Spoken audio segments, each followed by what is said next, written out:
God exist करता है कि नहीं, आत्मा होती है कि नहीं, रीइंकार्नेशन होता है कि नहीं। क्या मुझे साइंस को इस चीज की अथॉरिटी देनी चाहिए कि तू आके मुझे बताएगा कि ये सत्य है या नहीं है? कि science is just a type of epistemology. आप साइंस से बहुत सारी चीजें स्टडी नहीं कर सकते हो। ऑब्जेक्ट तो कर दिया वेरीफाई, इस सब्जेक्ट के बारे में कौन बात करेगा? कोई भी चीज साइंटिफिक तभी हो सकती है जब उसको गलत साबित किया जा सके, ये नहीं जब उसको प्रूव किया जा सके। फेराबेंड का इस सबसे कोई कंसर्न है ही नहीं। वो कह रहे हैं कि जो चलता है, जिस चीज से आपको समान मतलब नॉलेज मिल रहा है, आप बढ़िया से ले लो, कोई प्रॉब्लम नहीं है, कोई मेथोडोलॉजी फॉलो करने की जरूरत नहीं है। तो नया पैराडाइम बनता है और उस पैराडाइम के अंदर ही काम हो रहा होता है। पैराडाइम के बाहर बहुत सारी चीजें होती है, मेटाफिजिकल चीजें होती हैं जिसपे कभी साइंस काम नहीं कर रहा होता। और इसका मतलब ये नहीं है कि वो स्यूडो साइंटिफिक है, इसका मतलब ये है कि वो नॉन साइंटिफिक है। Make sense? एक्चुअली पता है, देखो इसका आइडिया क्यों आया, पहले मैं ये बता देता हूँ आपको कि मैंने क्यों ये डिसाइड किया कि मैं इसी टॉपिक पे बात करना चाहता हूँ। ठीक है, एक्चुअली में क्या है, मैं सबसे सोच पहली भी रहा बात, था पूछने की। हाँ एक्चुअली में मेरा देखो इंटरेस्ट तो पहले ही जग गया, क्योंकि मैं भार्गव भाई के साथ इस पे बात कर चुका था कॉल पे, काफी हमारी डिस्कशन हुआ था कार्ल पॉपर वगैरह, थॉमस कुन के ऊपर। उन्होंने मेरे को लेक्चर्स भेजे थे कुछ जो कि मैंने देखे, और मैंने देखा था और मुझे लगा यार ये तो कमाल की बात है। ठीक है, आगे मैं बताऊंगा कि क्यों कमाल लगा मेरे को, जब हम लोग डिस्कस करेंगे तो मैं बताऊंगा कि मुझे ये वाली बात अच्छी क्यों लगी। ठीक है, वो बताऊंगा मैं। तो जब मेरा इंटरेस्ट जगा तो मैंने बोला कि यार एक लोगों को ये नहीं पता कि एक्चुअली में जो साइंस है उसके ऊपर भी बहुत सारे फिलोसफर्स काम करके गए हुए हैं। उनके जो मेथड्स हैं, जो साइंटिफिक मेथड्स हैं जिसके जरिए हम पता लगाते हैं चीजों के बारे में, उन मेथड्स पे भी लोगों ने काम किया है, उसको भी लेंस लेके परखा है, जांचा है।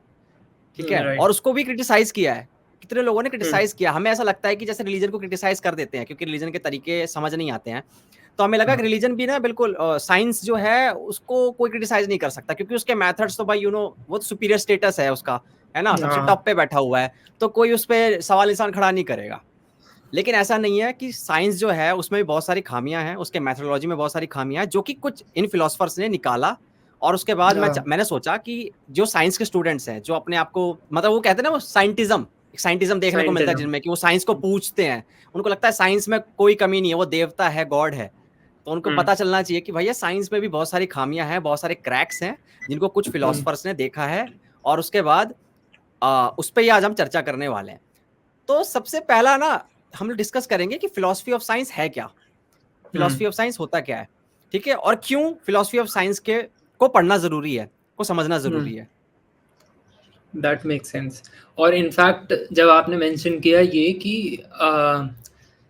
कि क्यों साइंस सब चीज का जवाब नहीं दे सकता और क्या उसमें प्रॉब्लम्स आ सकती हैं, तो इससे मुझे एक और टॉपिक एडिशन, हालांकि मेरा इनिशियल वो नहीं था जब मैं पॉडकास्ट के बारे में प्रिपेयर कर रहा था, तो लेकिन अभी जैसे आपने उसको फ्रेम किया, मेरे दिमाग में एक और टॉपिक आया जिसके ऊपर मेरे को लगता है बात करनी चाहिए। और कल परसों मैंने इंस्टाग्राम लाइव किया था, तो भार्गव के साथ मैं लाइव था, तो उसमें भी हम बात कर रहे थे, और वो एग्जिस्टेंशियलिज्म के बारे में मैं इसमें बात करूंगा। हालांकि जो मैं ये लेकर आया हूँ अपने साथ, इसमें ऐसा नहीं है, बट बिकॉज मैंने अभी आपका सवाल ये वाला सुना और वो एक पर्टिकुलर लाइन मेरे को हिट की, तो मुझे लगा बीच में कहीं पे एग्जिस्टेंशियलिज्म मुझे इंट्रोड्यूस करना चाहिए, तो थोड़ा सा उसके बारे में भी बात कर लेंगे। खैर, मेरे को लगता है अगर फिलोसफी ऑफ साइंस पे वापस आए, तो सबसे पहले हमें जानना होगा कि साइंस या साइंटिफिक मेथड होता क्या है। करेक्ट? तो साइंस की शुरुआत होती है अर्ली ग्रीक्स से। अर्ली ग्रीक्स मतलब सोक्रेटिस से पहले जो फिलोसोफर्स हुआ करते थे। एग्जाम्पल के तौर पे थेल्स, एनेक्सिमेंडर, एनेक्सिमेनीज, ये अर्ली ग्रीक्स होते थे जिन्हें हम प्री सोक्रेटिक्स कहते हैं। अब प्री सोक्रेटिक्स का क्या करना था, लिमिटेड रिसोर्सेज थी, लिमिटेड तरीके से काम करते थे, तो उनके आसपास जो होता था नेचुरल एलिमेंट्स जो होते थे उस पर वो फिलोसफाइज करते थे। अब उस पर वो कैसे फिलोसफाइज करते थे, एग्जाम्पल देता हूँ अच्छा सा। थेल्स जिनको पहला फिलोसोफर माना जाता है, अब थेल्स क्या करते थे, थेल्स एक जगह पे रहते थे जिसका नाम था मिलेटस, अगर मैं गलत नहीं बोल रहा हूँ तो। हाँ, थेल्स मिलेटस में रहते थे। तो मिलेटस एक ऐसी जगह थी अर्ली ग्रीक टाइम में जहाँ जिसके पास पानी बहुत था, समंदर से वो जुड़ी हुई जगह थी। तो थेल्स का मानना ये था कि जो यूनिवर्स है उसका एक नेचुरल प्रिंसिपल होता है, और वो नेचुरल प्रिंसिपल होता है वाटर। यानी कि उनका मानना था कि अर्थ जो है एक फ्लैट डिस्क टाइप है, गोल से डिस्क है, जैसे प्लेट्स होती है हमारी, प्लेट तो फिर भी 3D होती है, मतलब उनका मानना था लगभग 2D शेप है एक तरीके से, फ्लैट डिस्क टाइप, जो कि पानी के ऊपर फ्लोट कर रही है। मतलब पानी, आप मान लो कि एक तरीके से ये लगा लो, ये कोस्टर है मेरे पास एक ऐसे, इसको मैं अगर एक पानी के बोल में डाल दूंगा तो ये ऊपर तैरता रहेगा ना, और इसके नीचे पानी होगा सब। तो उस तरीके से थेल्स का मानना था कि अर्थ जो है हमारी ऐसे फंक्शन करती है। अब ये अपने आप में क्या है एक तरीके से फिलोसॉफिकल इंक्वायरी, पर यूनिवर्स और नेचर के बारे में जानने की कोशिश हो रही है। अल्टीमेटली मोटिव साइंटिफिक है एक तरीके से। उस टाइम तक साइंस जैसा कोई शब्द था भी नहीं, खैर। उसके बाद उसके आगे जो फिलोसफर्स रहे, एनेक्सिमांडर, एनेक्सिमेनीज, किसी ने कहा कि जो वाटर नहीं, एयर होता है प्रिंसिपल अर्थ का, पूरे यूनिवर्स का प्रिंसिपल एयर होता है। क्यों एयर होता है? वो कहते हैं कि हमारी जो ब्रेथ होती है, क्योंकि हम लिविंग बींग्स हैं, हम ब्रीथ करते हैं और ये एयर से रिलेटेड होता है, इसलिए यूनिवर्स हमसे ही कहीं ना कहीं जुड़ा हुआ है, इसलिए ब्रेथ का जो है, एयर का जो है वो मोस्ट इंपॉर्टेंट है। अच्छा, तो अब अगर पूछा जाए कि अगर एयर सबसे इंपॉर्टेंट है तो फिजिकल ऑब्जेक्ट्स कैसे बने हैं, तो वो दो प्रिंसिपल देते हैं। वो कहते हैं कि जब एयर के साथ आप दो चीजें करो, एक कंप्रेशन, एक एक्सपेंशन, तो चीजें बनती हैं। जैसे कि जब एयर को बहुत ज्यादा, यानी कि एयर के अंदर वाटर वेपर ये सब होता है, इसको बहुत ज्यादा कंप्रेस करोगे तो क्या होगा? बर्फ जैसा कुछ बन जाएगा, सॉलिड्स बन जाएंगे। और जब इसको कंडेंसेशन करोगे इसका, तो वेपर बन जाएगा, गैसेस बन जाएंगे। तो कहीं ना कहीं उनका कहना था कि एयर ये होता है। तो अल्टीमेटली साइंटिफिक इंक्वायरी चलती हुई आ रही थी। एरिस्टोटल की एक फेमस, जब आगे आते हैं हम, तो एरिस्टोटल की एक फेमस किताब है जिसका नाम है फिजिक्स। तो एरिस्टोटल, एक तो एरिस्टोटल की मेटाफिजिक्स है और एक एरिस्टोटल की फिजिक्स है। अब एरिस्टोटल अपनी फिजिक्स में डिफाइन करने की कोशिश कर रहे हैं कि सब्सटेंस, नेचर, ये सब क्या होता है। मतलब अल्टीमेटली जो साइंटिफिक इंक्वायरी है वो वहीं से कहीं ना कहीं शुरू हो रही है, एक तरीके से साइंस ही की जा रही है। जब वो कहना चाह रहे हैं कि सब्सटेंस क्या होता है, सब्सटेंस में मैटर होता है, फॉर्म होता है। जैसे प्लेटो का मानना था कि मैटर तो होता है, पर मैटर सिर्फ यहीं तक लिमिटेड है, फॉर्म जो है, जो किसी चीज का आकार है, वो सबसे इंपॉर्टेंट होता है। और वो कहते थे कि एक परफेक्ट, जैसे एग्जाम्पल भी साथ साथ में दे देता हूँ। जैसे ये बॉटल है, तो मेरे पास ये बॉटल है, तो इसको मैं देख के पहचान जाता हूँ कि ये एक बॉटल है। अब आपके पास भी एक बॉटल होगी, इस शेप में नहीं होगी लेकिन किसी और शेप में होगी, लेकिन हमें उसका भी पता है कि वो भी एक बॉटल है। और बॉटल बहुत सारी शेप्स में एग्जिस्ट करती हैं, तो हमें उसका भी पता है। सब बॉटल्स देख के पता चल जाता है कि एक बॉटल है। अब हमें कैसे पता चलता है कि ये सारी बॉटल्स बॉटल ही हैं? तो प्लेटो का मानना है कि हमारे दिमाग में एक आइडिया है बॉटल का, एक प्योर आइडिया। और ये आइडिया सिर्फ दिमाग में नहीं है, ये आइडिया एक अलग से वर्ल्ड है, एक प्योरली अलग एक वर्ल्ड है। जैसे हमारा यूनिवर्स है, वैसे ही एक आइडियल यूनिवर्स है जहाँ पे ये सब आइडियाज एग्जिस्ट करते हैं और अपने प्योर फॉर्म में एग्जिस्ट करते हैं। वहां सबसे प्योरेस्ट बॉटल का आइडिया होगा, और उस आइडिया से कॉपी लेके हमारे यूनिवर्स में ऐसा एक कॉपी है, आपके पास जो बॉटल है वो एक उसकी कॉपी है। तो ऐसे कॉपीज एग्जिस्ट करते हैं हमारे यूनिवर्स में, और दूसरा यूनिवर्स अलग है। तो कहीं ना कहीं साइंटिफिक टाइप की इंक्वायरी करना चाहते हैं वो। इससे पहले कुछ एटॉमिस्ट्स भी आते हैं, डेमोक्राइटस, ल्यूसिपस, वो एटम्स से रिलेटेड बात करते हैं कि एटम्स के जुड़ने से यूनिवर्स बनता है। वो भी साइंटिफिक इंक्वायरी करना चाहते हैं। तो हम फिलोसफी ऑफ साइंस कब इंट्रोड्यूस करते हैं? मेरे को ऐसा लगता है कि जब, अब फिलोसफी ऑफ साइंस बहुत इंटरेस्टिंग चीज़ है, क्योंकि साइंस एक्चुअली है क्या, जो हमने अभी तक बात करी। लोग जानना चाह रहे हैं नेचर के बारे में, रियलिटी के बारे में, और मैटर और फिजिकल चीज़ों के बारे में जब जानने की कोशिश हो रही है, तो वो साइंस है। अब जहाँ मैंने मेंशन किया कि जानने की कोशिश हो रही है, तो जब ये वर्ड मैंने मेंशन किया जानना, तो इससे फिलॉसफी में एक और टर्म निकल के आता है जिसको हम कहते हैं एपिस्टेमोलॉजी। और एपिस्टेमोलॉजी क्या होता है? एपिस्टेमोलॉजी होती है थ्योरी ऑफ नॉलेज, कि हमें नॉलेज कैसे मिलती है, ये हम एपिस्टेमोलॉजी में स्टडी करते हैं। तो हमें फिजिकल वर्ल्ड की नॉलेज कैसे मिलती है? साइंस से मिलती है। तो फिजिकल वर्ल्ड की नॉलेज अगर साइंस से मिल रही है, तो साइंस भी एक तरीके की एपिस्टेमोलॉजी है, क्योंकि हम नॉलेज की बात कर रहे हैं, एक पर्टिकुलर चीज़ों की नॉलेज। एग्जाम्पल के तौर पे जब हम गॉड की नॉलेज की बात करते हैं, हमें गॉड की नॉलेज लेनी है, तो हम थियोलॉजी के बारे में बात करते हैं।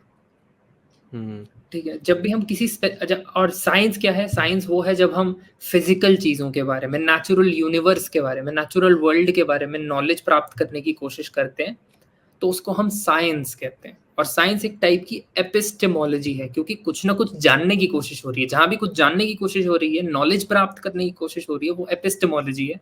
और जब हम नेचुरल वर्ल्ड के बारे में जान रहे हैं, तो उस पर्टिकुलर टाइप की एपिस्टेमोलॉजी को साइंस बोला जा रहा है।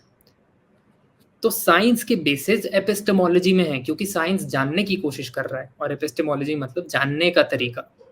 तो साइंस के बारे में जब हम बात करेंगे, तो ये नेचुरल है कि हम एपिस्टेमोलॉजी के बारे में भी बात करें।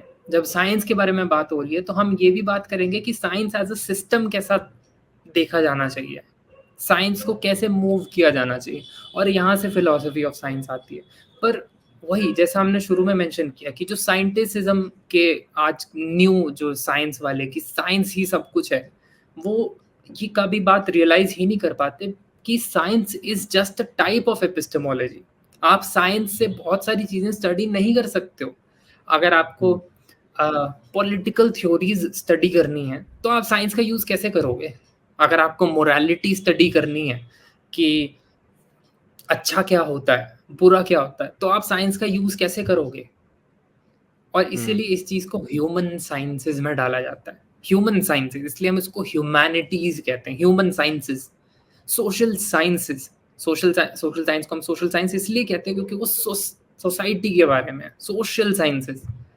अब वो आप जो टिपिकल साइंस होता है हमारा, फिजिक्स या केमिस्ट्री या बायोलॉजी के मेथड से, आप उसके मेथड से आप सोसाइटी के बारे में कैसे जानोगे? आप फिजिकल नेचर बता सकते हो कैसा है किसी चीज का, पर सोसाइटी कैसे फंक्शन कर रही है, या फिर डेमोक्रेसी कैसे काम करेगी, या मोनार्की कैसे काम करती है, मोनार्की में क्या फ्लॉज हैं, या फिर ये डिक्टेटरशिप में क्या फ्लॉज हैं, ये साइंस से थोड़ी डिटरमिन होता है, ये ह्यूमन साइंसेस से डिटरमिन होता है, ह्यूमैनिटीज से डिटरमिन होता है। और साइंस की लिमिटेशंस यहाँ है। और मेरे को लगता है इसलिए फिलॉसफी ऑफ साइंस की नीड है, क्योंकि अगर साइंस का फ्रेमवर्क बनाने वाली कोई चीज नहीं होगी, तो साइंस किस डायरेक्शन में जा रही है वो डिसाइड नहीं हो पाएगा क्लियर। यस। और जो मैंने लास्ट में बात बोली कि साइंसेस और ह्यूमन साइंसेस ये दोनों अलग अलग चीजें हैं, ये दोनों अलग भी बाद में जाके, काफी बाद में जाके होती, जब कार्ल पॉपर पे हम आएंगे। कार्ल पॉपर एक बहुत इम्पॉर्टेंट फिलोसोफर ऑफ साइंस है इस मामले में, क्योंकि उन्होंने साइंस को ह्यूमन साइंसेस से एक थोड़ा सा अलग किया, एक क्लियर व्यू आया उनके टाइम पर। बट अभी तक हमें ये भी जानना जरूरी है कि human sciences are equally as important as sciences, तभी हम ह्यूमैनिटीज, सोशियोलॉजी जैसी चीजें पढ़ते हैं। कार्ल पॉपर से हम लोग अभी शुरू करेंगे, लेकिन उससे पहले मुझे जानना है कि कार्ल पॉपर का देखो प्रॉब्लम ये था, उसके सामने प्रॉब्लम ये थी कार्ल पॉपर के सामने कि भैया साइंस और सूडो साइंस को अलग करना है मेरे को, क्योंकि इतनी सारी चीजें एक साथ आ गई थी कि आप जान नहीं पा रहे थे भैया कौन सा साइंस है कौन सा सूडो साइंस है। तो मुझे पहले ये बताओ कि ये प्रॉब्लम कार्ल पॉपर से पहले हो ही कैसे गई, मतलब क्या मेथोडोलॉजी थी साइंस की कि ये प्रॉब्लम क्रिएट हो गई कि साइंस और सूडो साइंस का एक भंडार खड़ा हो गया। मेरे को लगता है साइंस से भी पहले मेरे को लगता है लॉजिकल पॉजिटिविज्म डिस्कस करना जरूरी है मेरे हिसाब से, क्योंकि अब अगर मैं लॉजिकल पॉजिटिविज्म पे आ ही गया हूँ तो आगे चलते हैं हम। लॉजिकल पॉजिटिविज्म एक स्कूल ऑफ फिलोसफी था। फिलोसफी में बहुत सारे स्कूल्स रहे हैं, रैशनलिज्म रहा है, एम्पेरिसिज्म रहा है, एटॉमिज्म रहा है, स्केप्टिसिज्म रहा है, मार्क्सिज्म रहा है। इसी तरीके का एक स्कूल था लॉजिकल पॉजिटिविज्म, काफी लेट आया, I think late 19th century और अर्ली 20th सेंचुरी में भी इसके बहुत सारे प्रोपाउंडर्स थे। आई बिलीव एजे एयर नाम के एक फिलोसोफर थे, वो हाईली लॉजिकली ऐसे इस स्कूल से बिलोंग करते थे। कहीं ना कहीं जो भी न्यू एज के रसल जैसे फिलोसोफर कहीं ना कहीं इस तरफ इंक्लाइंड थे, लॉजिकल पॉजिटिविज्म की तरह। एजे एयर काफी बड़ा एग्जाम्पल है। तो लॉजिकल पॉजिटिविज्म है क्या, सबसे पहले ये समझते हैं। लॉजिकल पॉजिटिविज्म का मतलब सीधा सीधा ये है कि किसी भी चीज को अगर आपको जानना है कि वो सच है या नहीं है, तो आप उसको वेरीफाई करोगे।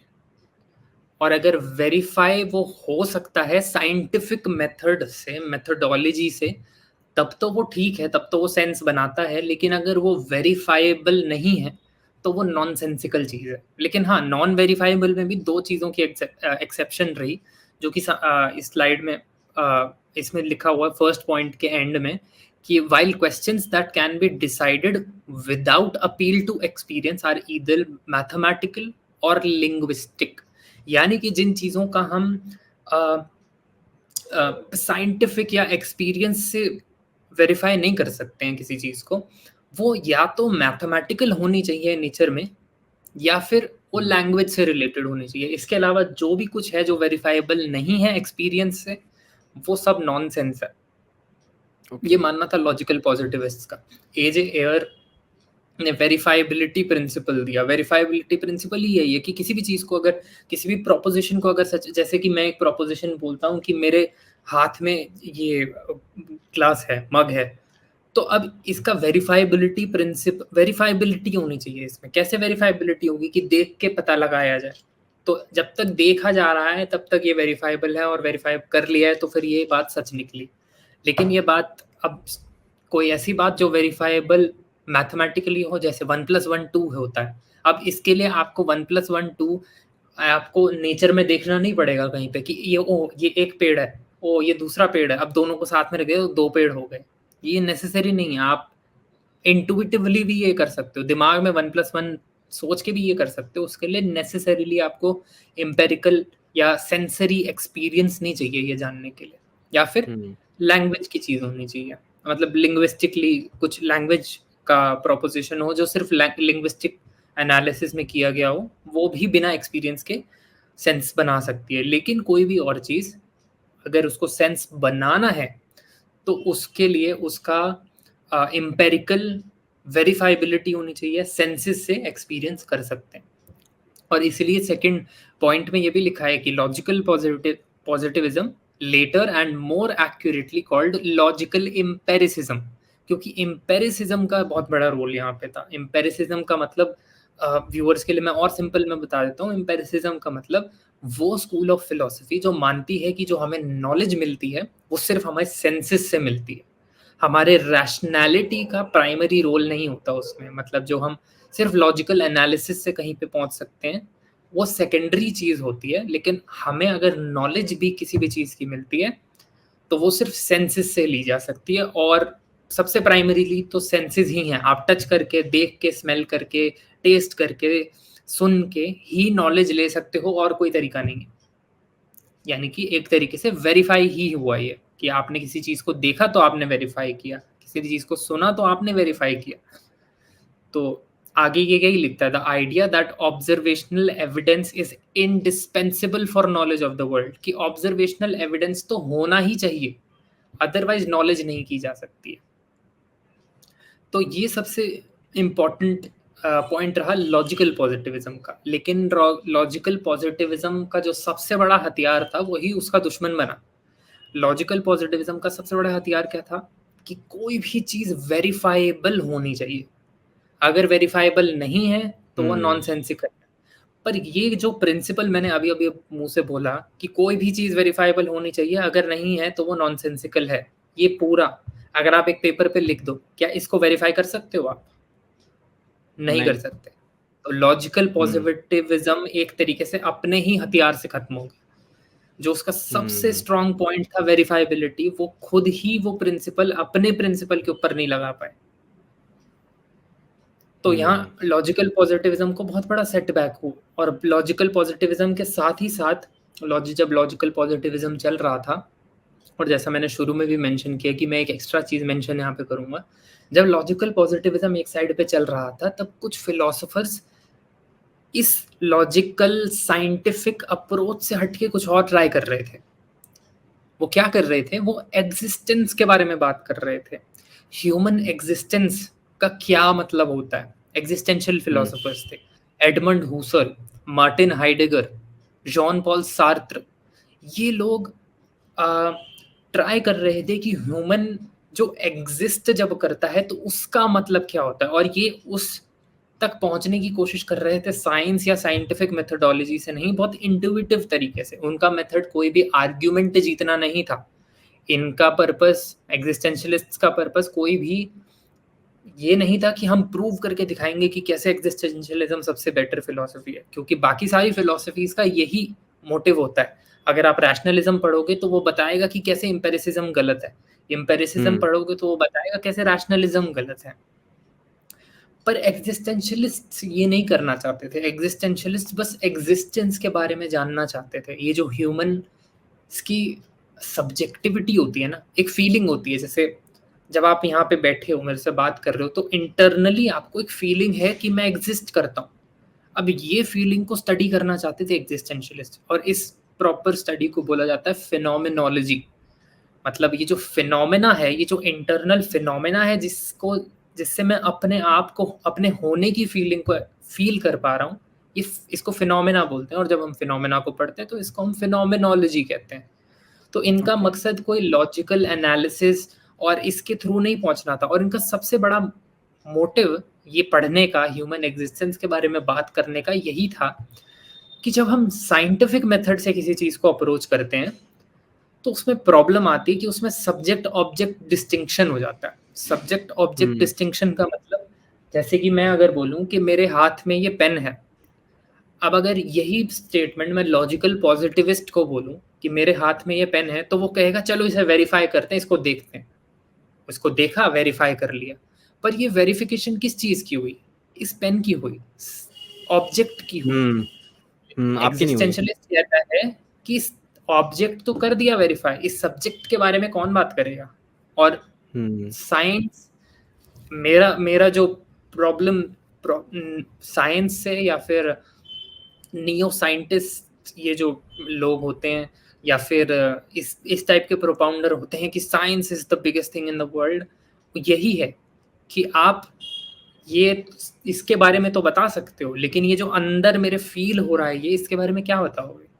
इसके बारे में साइंस और साइंटिफिक मेथड अप्लाई नहीं होता है। इसलिए फिनोमिनोलॉजी जैसी चीज इंट्रोड्यूस हुई, इसलिए मार्टिन हाइडेगर ने बात करी, इसलिए जॉन पॉल सार्त्र ने being and nothingness, being and time लिखी।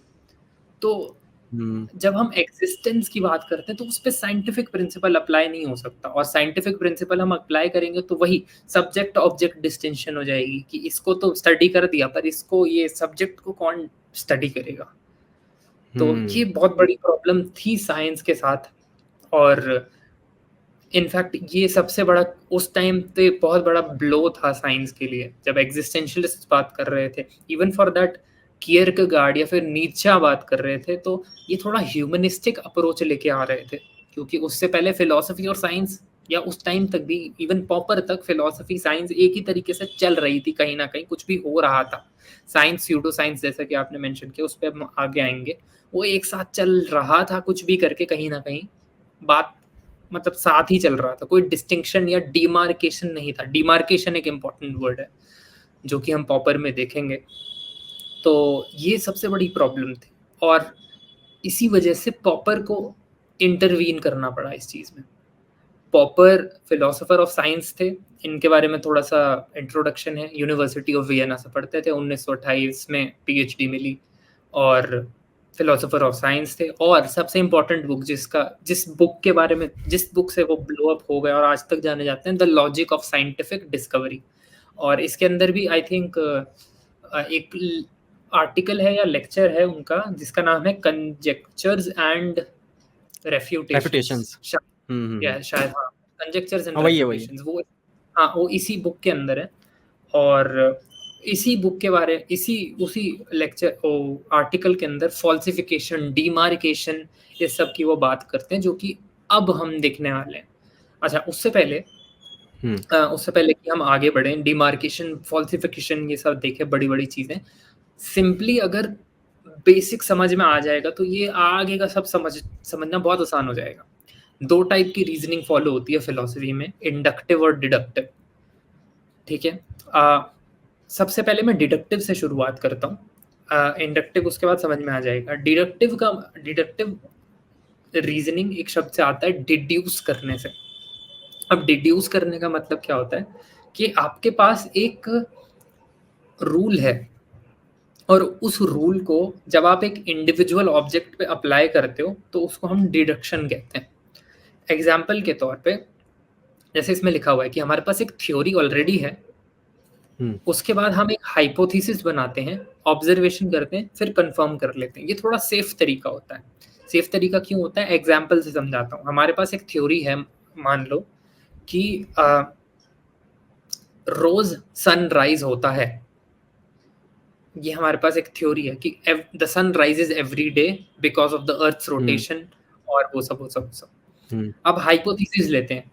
अब मैंने हाइपोथेसिस ली, the sun will rise tomorrow. ये हाइपोथेसिस मेरे को प्रूव करनी है। हाइपोथेसिस वो चीज होती है जो मैं प्रूव करता हूँ कि the sun will rise tomorrow.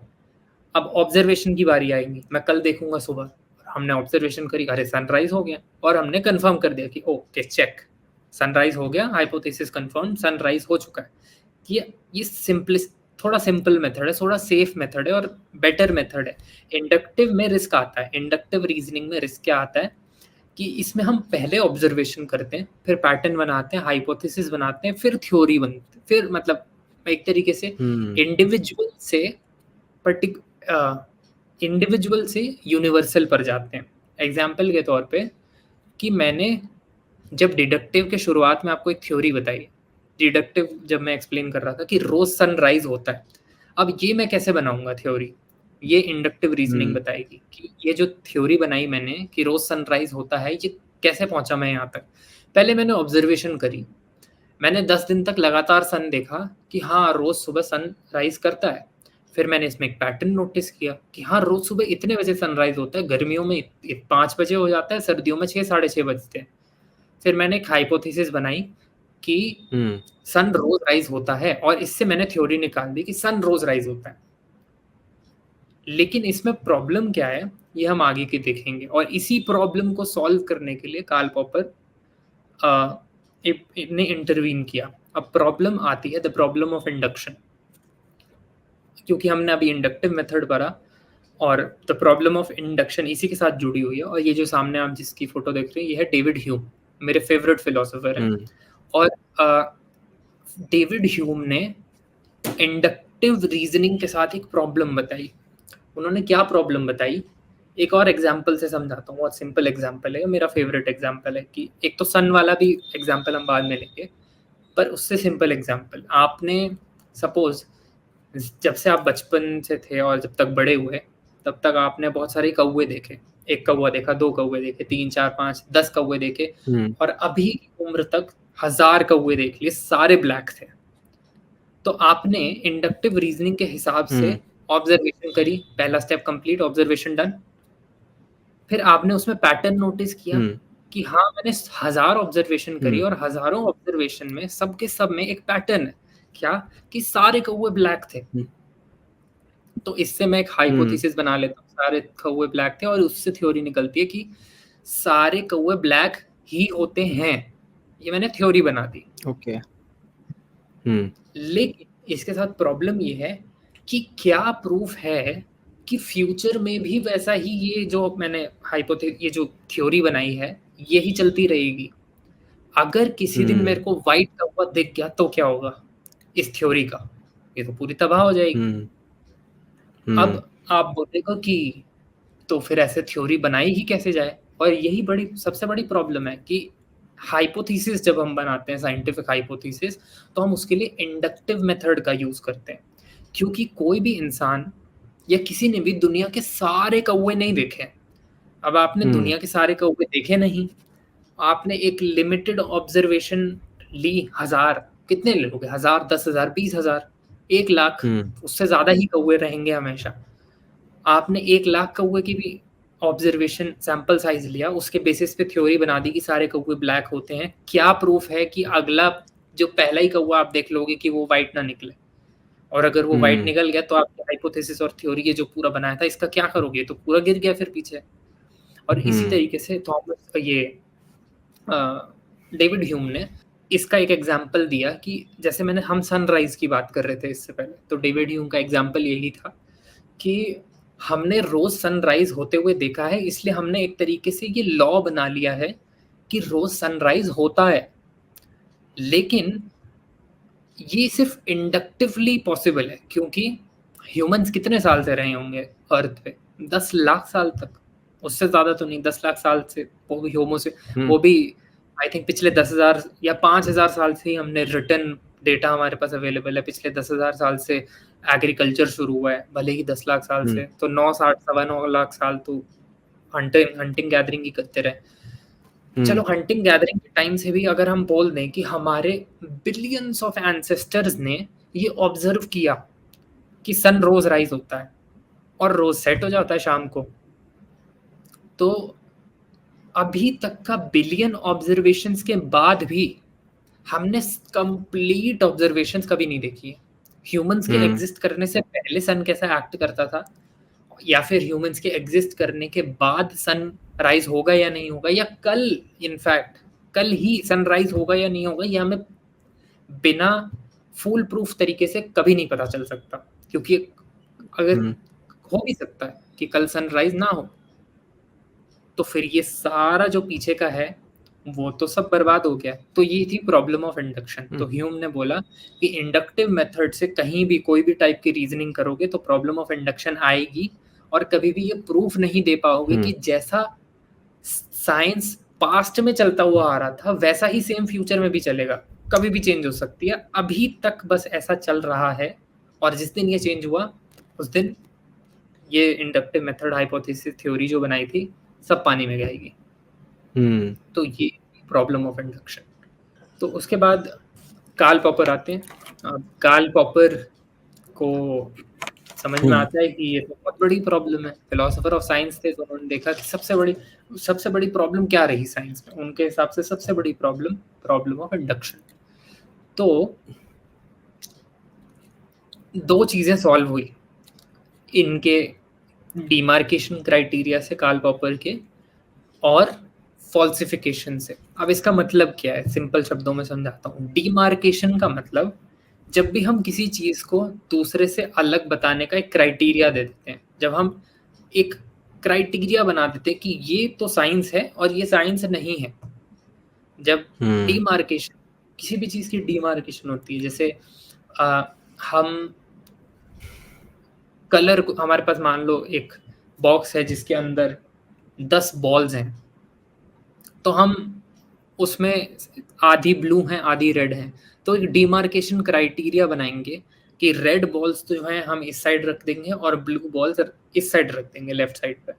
तो ये डिमार्केशन क्राइटेरिया है कि इस साइड जो भी बॉल होगी वो रेड होगी, क्योंकि रूल ही यही हमने बना दिया कि क्या चीज रेड बॉल को ब्लू बॉल से अलग करती है, डिमार्केशन। तो इसी तरीके से डिमार्केशन का मतलब अलग करना। तो कार्ल पॉपर का भी मतलब यही था कि साइंस को स्यूडो साइंस से अलग करना, एक क्राइटेरिया बना के, एक ऐसा मार्क दे देना, एक ऐसा हॉलमार्क दे देना साइंस को जो उसको स्यूडो साइंस से अलग करे। पर ऐसी नौबत आई क्यों? ऐसी नौबत इसलिए आई क्योंकि उस टाइम तक, जब तक पॉपर थे, तब तक साइंस और जिसकी हम शुरू में बात कर रहे थे, ह्यूमन साइंसेस, वो कहीं ना कहीं एक ही तरीके से एक ही साथ चले जा रही थी। क्योंकि एस्ट्रोलॉजी को भी साइंस माना जा रहा था, एस्ट्रोनॉमी नहीं, एस्ट्रोलॉजी। एस्ट्रोलॉजी बहुत सारे लोग कंफ्यूज हो जाते हैं, एस्ट्रोनॉमी। क्षितिज है एक हमारे दोस्त, वो बड़ा परेशान रहते हैं इस बात से कि उनको लोग एस्ट्रोलॉजर समझते हैं क्योंकि उनका नाम एस्ट्रो क्षितिज है। खैर, एस्ट्रोनॉमी और एस्ट्रोलॉजी जो है दो अलग अलग चीजें, और एस्ट्रोलॉजी यानी कि ज्योतिष विज्ञान जो है, उसको ज्योतिष विद्या बोलूंगा। ज्योतिष विद्या जो है वो साइंस नहीं है, ऐसा पॉपर ने पहली बार बोला। क्योंकि उससे पहले तक एस्ट्रोलॉजी भी साइंस थी। उससे पहले तक एक बहुत फेमस साइकोथेरेपिस्ट हुए जिनका नाम था Sigmund Freud. Sigmund Freud psycho analysis करते थे। अब उनका जो साइको एनालिसिस का तरीका था, अब आज की डेट में आप किसी भी साइकोलॉजी के स्टूडेंट के पास जाओगे, प्रोफेसर के पास जाओगे, तो वो तंग आ चुके हैं, फ्रॉइड के मेथड का यूज नहीं हो रहे हैं, क्योंकि फ्रॉइड का मेथड कुछ था ही नहीं। मतलब मेथड तो क्या, वो बस अनकॉन्शियस बोलते थे कि तुम्हारे अंदर एक दबा हुआ अनकॉन्शियस एक ईगो सब्सटेंस है जो कि दिखाई देता है अलग अलग सिचुएशंस में, और कुछ ना कुछ, मतलब उसके साथ अनकॉन्शियस, वो कहते थे कि तुम्हें जो फीड कराया जा रहा है तुम्हारे सबकॉन्शियस में जा रहा है, प्री कॉन्शियस। तो वो साइंटिफिक नहीं था। उनकी साइकोलॉजी एक, मतलब एक तरीके की फिलोसॉफिकल थ्योरी ही थी। तो ये भी साइंस नहीं था, लेकिन उस टाइम तक इसको भी साइंस कंसिडर किया जा रहा था। इवन सबसे बड़ी बात, कार्ल मार्क्स का जो मार्क्सिज्म का जो वो प्रिंसिपल्स थे, उसको भी कहीं ना कहीं कार्ल मार्क्स के जो फॉलोअर्स थे या उनके सपोर्टर्स थे वो भी साइंस की तरफ प्रोपोगेट कर रहे थे कि कार्ल मार्क्स ने जो बताया वो साइंटिफिक है। तो कार्ल पॉपर को आना पड़ा सबसे पहले ये बताने के लिए, इन तीनों चीज़ों का एग्जाम्पल बाय द वे वो अपने पेपर में भी देते हैं, फ्रॉइड की साइकोएनालिसिस का, एस्ट्रोलॉजी का और कार्ल मार्क्स के मार्क्सिज्म का, कि ये तीनों ही चीज़ें साइंस नहीं है और साइंस अलग होती है। और इस डिमार्केशन को देने के लिए उन्होंने इंट्रोड्यूस किया फॉल्सिफिकेशन का प्रिंसिपल।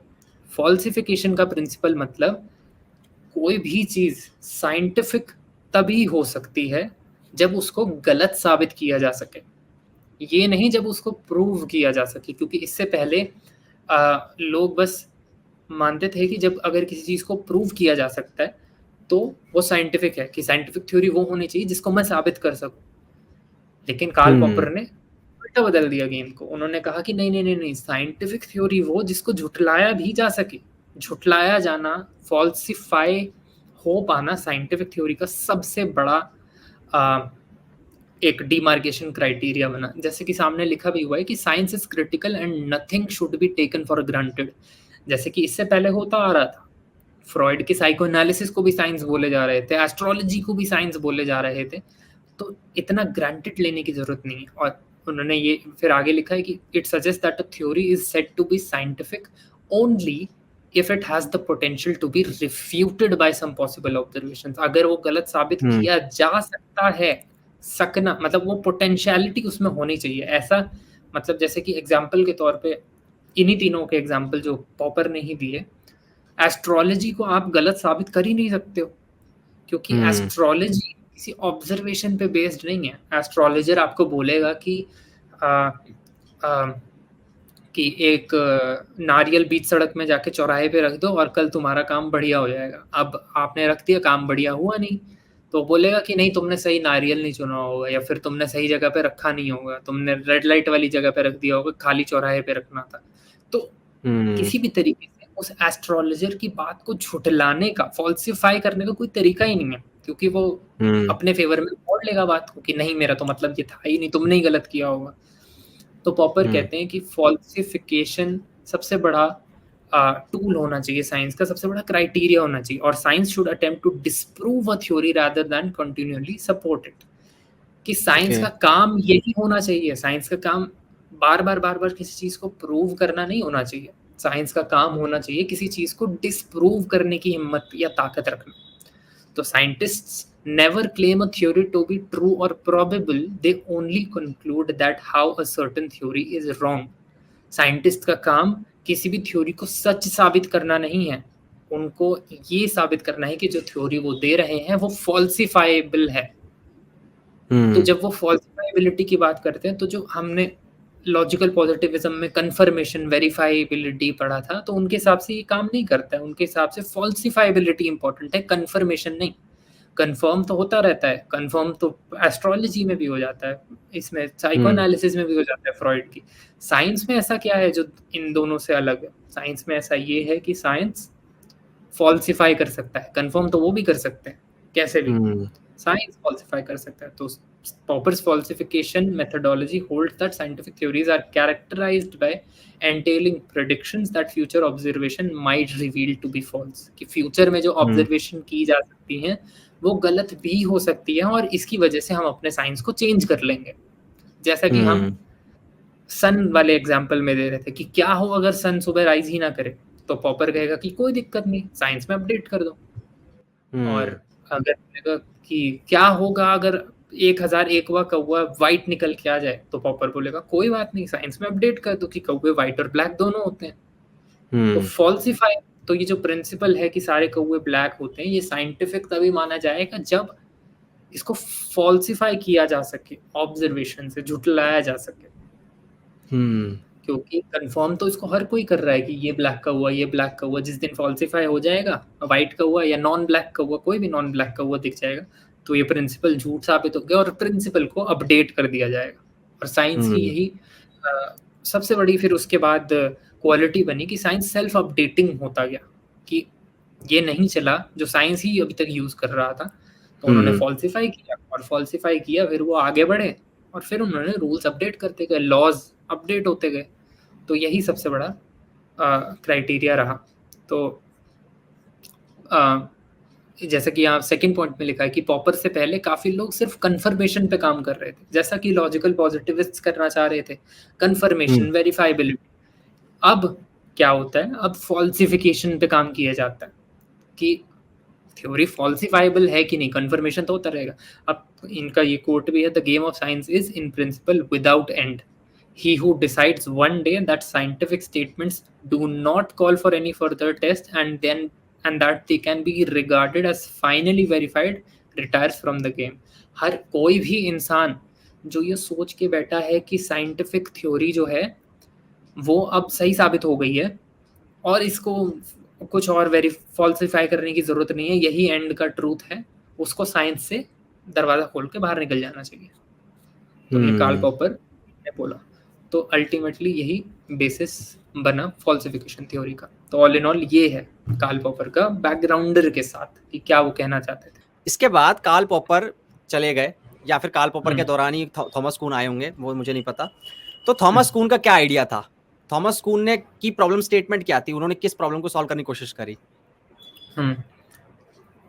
तो अब कहानी आगे बढ़ती है। तो कार्ल पॉपर ने अभी तक इतना कह दिया है कि देखो तुम कंफर्म तो बहुत करते रहे थ्योरीज, अब फॉल्सिफिकेशन पे भी जरा काम किया जाए, और साइंस का काम ही यही होना चाहिए कि फॉल्सिफाइबल हो चीज। तो जैसा कि हमने पीछे देखा ना, ये पीछे कह रहे हैं कि science should attempt to disprove a theory rather than continually support it. तो उन्होंने यही बोला कि सपोर्ट तो काफी कर लिया अभी तक, चलो फॉल्सिफाई करते हैं। लेकिन कहानी जब पॉपर से आगे बढ़ती है तो थॉमस कून तक पहुंचती है।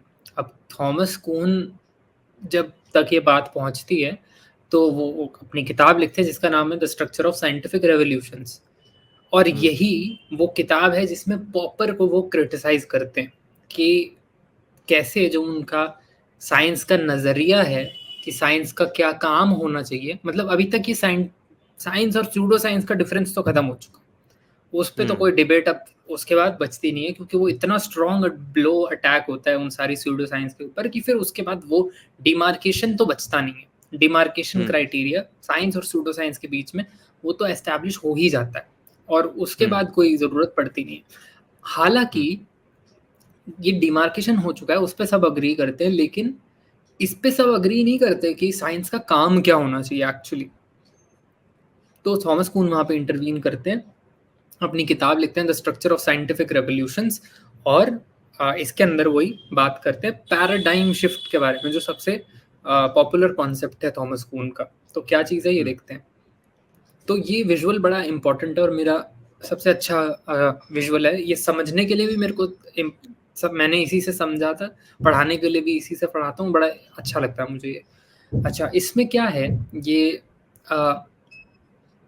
एक मॉडल है, एक तरीके का एक विजुअल है जो दिखा रहा है कि साइंस कैसे प्रोग्रेस करती है। बड़ा सिंपल सा है, कहानी से समझा जाए तो बहुत मजा आता है। तो कैसे कि ये है प्री साइंस।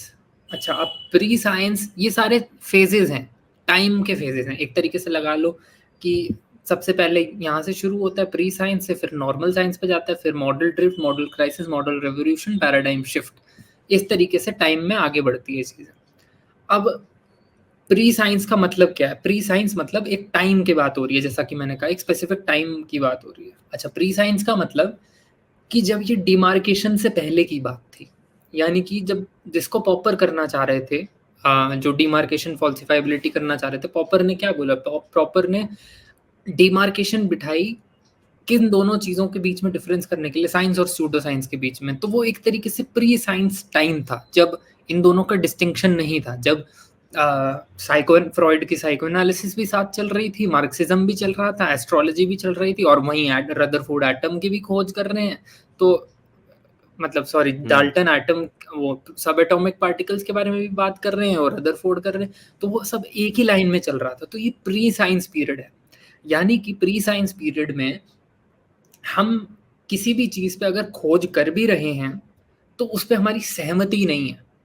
जैसे कि एग्जाम्पल के तौर पे अगर हम बात करें फ्रॉइड के टाइम की ही, तो फ्रॉइड के टाइम पे ही बाकी साइंटिस्ट्स भी शायद न्यूरो साइंटिस्ट या फिर और बायोलॉजिस्ट कॉन्शियसनेस को जानने की कोशिश कर रहे थे, लेकिन उस तरीके से नहीं जिस तरीके से फ्रॉइड कर रहे थे। वो एक्चुअली साइंटिफिक सब्जेक्ट्स के ऊपर एक्सपेरिमेंट्स रन कर रहे थे, कुछ ना कुछ कोशिश कर रहे थे कि सब्जेक्ट्स को कुछ एक्टिविटी कराई जाए तो उससे उनका रिस्पॉन्स, बिहेवियरल रिस्पॉन्स नोट किया जाए, उसके बेसिस पे हम कॉन्शियसनेस को कहीं स्टडी करें कि ब्रेन के किस पार्ट पे अफेक्ट होता है तो कॉन्शियसनेस किस तरीके से अफेक्ट होती है, ये सब स्टडी हो रही थी। लेकिन उसी टाइम पे भी फ्रॉइड कॉन्शियसनेस को स्टडी कर रहे हैं कैसे, एकदम नॉन साइंटिफिक तरीके से, एक फिलोसॉफिकल तरीके से, कॉन्शियस, प्री कॉन्शियस, सब कॉन्शियस, ईगो, इड, ये सब कॉन्सेप्ट्स इंट्रोड्यूस करके। तो अब प्री साइंस में क्या है, प्री साइंस के फेज में ये दोनों ही चीजें, ये जो फ्रॉइड के टाइप की नॉन साइंटिफिक टाइप अप्रोच, एक प्योरली फिलोसॉफिकल और आइडियाज वाली अप्रोच, और एक्सपेरिमेंटल अप्रोच जो लैब में बैठ के साइंटिस्ट, न्यूरो साइंटिस्ट एक्सपेरिमेंट कर रहा है, वो भी कॉन्शियसनेस को स्टडी कर रहा है। तो प्री साइंस फेज में एक चीज पे स्टडी की जा रही है, लेकिन अलग अलग तरीके से, कोई कंसेंसस नहीं है, कोई यूनिटी नहीं है कि कॉन्शियसनेस इस तरीके से स्टडी की जाएगी। लेकिन ये एक टाइम तक लास्ट करता है। एग्जाम्पल के तौर पे साइकोलॉजी का एक एग्जाम्पल लेते हैं कि ह्यूमन बिहेवियर को, जैसे अभी तक हम साइकोलॉजी की बात कर रहे थे, तो ह्यूमन बिहेवियर को किस तरीके से स्टडी किया जाना चाहिए। तो फ्रॉइड कह रहे थे नहीं इस तरीके से, फ्रॉइड और कार्ल यंग थोड़े इस तरीके के मेथोडोलॉजी को फॉलो करते थे, कॉन्शियस, सब कॉन्शियस, इस टाइप को। लेकिन बाकी साइकोलॉजिस्ट कह रहे थे कि नहीं, एक प्रॉपर मेथोडोलॉजी होनी चाहिए, बिहेवियर को स्टडी किया जाना चाहिए। तो ये प्री साइंस में हो रहा था। लेकिन जब यूनानिमसली सब लोगों ने साइकोलॉजी में जाना कि नहीं, फ्रॉइड के मेथोडोलॉजी से हम उतना बिहेवियर के बारे में शायद नहीं जान पाएंगे, हम दूसरी क्लिनिकल साइकोलॉजी या फिर अलग तरीके की साइकोलॉजी, साइंटिफिक मेथोडोलॉजी से अगर उस पर जाएंगे तो हम ज़्यादा जान पाएंगे। तो जब सब में ये कंसेंसस, यूनानिमिटी हो गई, जब सबने मान लिया कि हाँ, अगर हमें ह्यूमन बिहेवियर पढ़ना है तो प्रॉपर साइंटिफिक तरीके से पढ़ना है, फ्रॉइड के तरीके से पढ़ के कुछ नहीं होगा, जब सब ये मानने लग गए साइकोलॉजी के फील्ड में, तो वो नॉर्मल साइंस के लेवल पे आ गया। तो साइकोलॉजी एक नॉर्मल साइंस बनी कि सब लोग एक तरीके से अग्री करते हैं कि हाँ, ये एक तरीका है, इस तरीके से साइकोलॉजी पढ़ी जाएगी, इस तरीके से हम इन चीज़ों के बारे में बात करेंगे। तो ये नॉर्मल साइंस का फेज है। तो प्री साइंस का फेज हम जब पार करते हैं तो नॉर्मल साइंस के फेज पर आते हैं, जहाँ अब फाइनली लोगों के बीच में कंसेंसस है, यूनानिमिटी है, एक मत तरीके से वो आगे बढ़ रहे हैं एक फील्ड के अंदर। अब फील्ड में आगे बढ़ रहे हैं जब एक मत तरीके से, तो कहीं ना कहीं चीज़ें चेंज हो जाती हैं, क्योंकि टाइम के हिसाब से प्रिंसिपल्स चेंज होते हैं, टाइम के हिसाब से चीज़ों को पढ़ने का तरीका बदलता है, चीज़ें खुद चेंज हो जाती हैं। तो टाइम के हिसाब से जैसे जैसे चेंज आता है, तो ये जो एक मत वाला तरीका है कि हम इस तरीके से पढ़ना चाहिए साइकोलॉजी को, इसमें चेंज होने लग जाता है, थोड़े थोड़ा चेंजेस आने लग जाते हैं उस फील्ड की स्टडी में, या फिर उस फील्ड में ही, या फिर जिस चीज़ को स्टडी कर रहे हो उसी में बदलाव आने लग गए। तो उस तरीके से धीरे धीरे धीरे धीरे चेंज आने लगता है। अब उसके बाद क्या होता है, जब ये चेंज आने लगता है और जब ये चेंज बहुत बड़ा हो जाता है, जब ये इतना बड़ा चेंज हो जाता है कि फिर से एक बार यूनानिमस नहीं रहते लोग कि इस तरीके से इसको स्टडी किया जाएगा, और कुछ मतलब एक तरीके से बहुत ज़्यादा, इसमें क्या बोलते हैं उसको, बहुत ज़्यादा हलचल हो जाती है एक तरीके से सिस्टम में कि चीज़ जिसको हम स्टडी कर रहे हैं उसकी मेथोडोलॉजी बदल गई है, ये सब बदल गया है। हम यूनानिमस एक मत तरीके से उस चीज़ को स्टडी करने के लिए ट्राई कर रहे थे, लेकिन अब बहुत सारी चीज़ें मिक्सअप हो गई हैं क्योंकि चीज़ बदल गई, मेथोडोलॉजी कुछ लोगों की बदल गई। तो यहाँ पे क्राइसिस आ जाता है एक, कि सबसे पहले तो हम एक मत थे नहीं प्री साइंस के टाइम में, तो हम स्टडी नहीं कर पा रहे थे। फिर हम फाइनली एक मत हुए कि हाँ, इस तरीके से पढ़ा जाएगा। लेकिन जब एक मत हुए उसके बाद काफ़ी सारा टाइम बीता, तो चीज़ों में डिस्टिंक्शन आया, अलग अलग तरीके से चीज़ें होने लगी, कुछ लोगों का मत अलग था। और जब ये मत अलग इतना ज़्यादा बढ़ गया कि बहुत सारे रेडिकल ऑपोजिशंस आ गए कि नहीं ऐसा होना चाहिए, नहीं ऐसा होना चाहिए, तो कहीं ना कहीं मॉडल में क्राइसिस आ गया। और ये क्राइसिस होने की वजह से मॉडल में रेवोल्यूशन आना ज़रूरी था कि एक बार फिर से कहीं ना कहीं हम दोबारा से शिफ्ट करें कि हम किस तरीके से साइकोलॉजी को व्यू करते हैं, किस तरीके से उस पर्टिकुलर साइंस को व्यू करते हैं। और ये रेवोल्यूशन आने के बाद हम एक पैराडाइम शिफ्ट एक्सपीरियंस करते हैं। पैराडाइम शिफ्ट मतलब, पैराडाइम का मतलब होता है कि हम किस तरीके से एक चीज को देखते हैं। एग्जाम्पल के तौर पे एक बहुत अच्छा एग्जाम्पल इसका, ये मतलब साइंटिफिक एग्जाम्पल नहीं है, एक बहुत अच्छा एग्जाम्पल इस चीज का है फेमिनिज्म। जब हम फेमिनिज्म की वेव की बात करते हैं, तो पहली वेव ऑफ फेमिनिज्म में उनका पैराडाइम था कि औरतें जो हैं वो इक्वल हैं आदमी से एग्जिस्टेंस के लेवल पर, कि भाई एग्जिस्ट करने दो, पढ़ने दो, वोट तो करने दो। ये एक वर्ल्ड व्यू था उस टाइम फेमिनिस्ट्स का पहले वेव में, कि इक्वल रखो, एटलीस्ट बेसिक चीजों में तो इक्वल रखो। लेकिन जब second wave of feminism I, तो हायर एजुकेशन, पॉलिटिकल रिप्रेजेंटेशन, कि तुम नेता बन सकते हो तो हम भी तो नेता बन सकते हैं, हम भी तो मंत्री बन सकते हैं। तो एक तरीके से वर्ल्ड व्यू फेमिनिस्ट का पहले वेव में एक कुछ और एरिया पे काम कर रहे थे, कुछ और वर्ल्ड व्यू था उनका, कुछ और पैराडाइम था उनका जिन पे वो काम कर रहे थे, सोशल इक्वालिटी पे काम कर रहे थे। लेकिन जब वो कंप्लीट हो गई और जब दूसरी बड़ी प्रॉब्लम्स आने लगी, जिसकी वजह से क्राइसिस आ गया, जिसकी वजह से रेवोल्यूशन लाना पड़ा, तब सेकंड वेव ऑफ फेमिनिज्म आया, जिसकी वजह से फेमिनिस्ट का जो फोकस था पहले सोशल इक्वालिटी के ऊपर, वो शिफ्ट करके किसी और जगह पे डालना पड़ा। कि सोशल इक्वालिटी तो ठीक है हमने अचीव कर ली, लेकिन अब पैराडाइम शिफ्ट होना चाहिए और हमें पॉलिटिकल इक्वालिटी पे जाना चाहिए, या फिर एजुकेशनल इक्वालिटी पे जाना चाहिए। तब हमारा वर्ल्ड व्यू बदल जाता है कि इस तरीके से हम पहले किसी चीज को देख रहे थे, अब इस तरीके से चीज को देखेंगे, और फिर से हम वापस पहुंच जाते हैं, क्योंकि हम फिर सब मान जाते हैं कि हाँ अब नए तरीके से इस चीज को देखा जाए, तो फिर से हम एक बार नॉर्मल साइंस पे पहुंच जाते हैं कि फिर सब अग्री करते हैं कि हाँ अब नए तरीके से देखा जाएगा इसको। अच्छा उत्कर्ष भाई, इसका ऐसे हो सकता है कि एग्जाम्पल हो सकता है मैं गलत हूँ, जैसे कि ना क्लासिकल मैकेनिज्म के साथ हुआ, क्लासिकल मैकेनिक्स के साथ ये हुआ कि एक वक्त पे ये वर्ल्ड व्यू था सारे साइंटिस्ट का कि भाई दुनिया डिटरमिनिस्टिक है, हम लॉज ऑफ नेचर एब्स्ट्रैक्ट कर लेंगे उसमें से, ठीक है। लेकिन उसके बाद हुआ ये डबल स्लिट एक्सपेरिमेंट हुआ और वहां पे कुछ गड़बड़ हो गई, मतलब क्राइसिस आ गया। उन्होंने देखा कुछ ऐसा कि यार ये समझ नहीं आ रहा इलेक्ट्रॉन क्या हरकत कर रहा है, ये वेव पार्टिकल ड्यूल नेचर दिखा रहा है। तो वहां क्राइसिस आया। अब उन्हें समझ नहीं आ रहा यार, अभी तक तो हम डिटरमिनिस्टिक समझते आ रहे हैं, लेकिन अब आप समझ नहीं आ रहा चक्कर क्या है, ये क्या है भाई, इलेक्ट्रॉन ऐसी हरकत क्यों कर रहा है। तब उन्हें एक पैराडाइम शिफ्ट करना पड़ा कि नहीं भाई ऐसा है दुनिया भैया, हो सकता है ये जो क्वांटम मैकेनिक्स, मतलब उन्होंने एक नया एक कुछ कॉन्सेप्ट बनाना पड़ा क्वांटम मैकेनिक्स का, कि भाई एक ऐसी दुनिया भी है जहां पे डिटरमिनिस्टिक नहीं है, प्रोबेबिलिस्टिक है दुनिया, मतलब वहां पे आप प्रोबेबिलिटी के साथ खेल सकते हो। तो उनको पैराडाइम शिफ्ट करना पड़ा। पहले वो क्लासिकल मैकेनिक्स वाले पैराडाइम में ही खेल रहे थे। सही हूँ? बिल्कुल परफेक्ट एग्जांपल है, मेरे हिसाब से बिल्कुल परफेक्ट एग्जांपल है। इनफैक्ट मैं इस पे आने भी वाला था, बट एग्जाम्पल मेरे हिसाब से परफेक्ट है, बिल्कुल सटीक एग्जाम्पल है कि जिस तरीके से पहले एक पैराडाइम से, एक वर्ल्ड व्यू से हम साइंस को देख रहे थे, वो बदलना पड़ा क्योंकि बहुत ज़्यादा क्राइसिस आया। और ये जो अब सामने दिख रहा है वो अल्टीमेटली कून का वही है जो हम अभी बात कर रहे थे, कि पहले प्री पैराडाइम फेज था in which there is no consensus on any particular theory. एक टाइम ऐसा रहा होगा जब ना हम बेसिक मैकेनिक्स पे रिलाई करते थे, ना क्वांटम पे रिलाई करते थे, सब कुछ ना कुछ अलग तरीके का कह रहे थे। तो फिर नॉर्मल सेकंड फेज आता है नॉर्मल साइंस का, in which puzzles are solved within the context of dominant paradigm. अच्छा, एक इंपॉर्टेंट कॉन्सेप्ट है जो शायद मैं मिस कर देता, बट अब फाइनली रीड कर लिया है तो आ गया है। जैसे कि कार्ल पॉपर का कहना था कि साइंस का काम होता है फॉल्सिफाई करना थ्योरीज को। कून का मानना है कि रोज रोज फॉल्सिफाइबल कोई चीज नहीं होती है। साइंस रोज रोज किसी चीज को फॉल्सिफाई थोड़ी करेगा। आज सपोज आज मैंने एक थ्योरी बनाई, तो इसका मतलब ये थोड़ी कल से ही फॉल्सिफाइबिलिटी रोज के बेसिस पे शुरू कर दूंगा कि रोज चेक करूंगा कि क्या ये फॉल्सिफाइबल है या नहीं है या नहीं।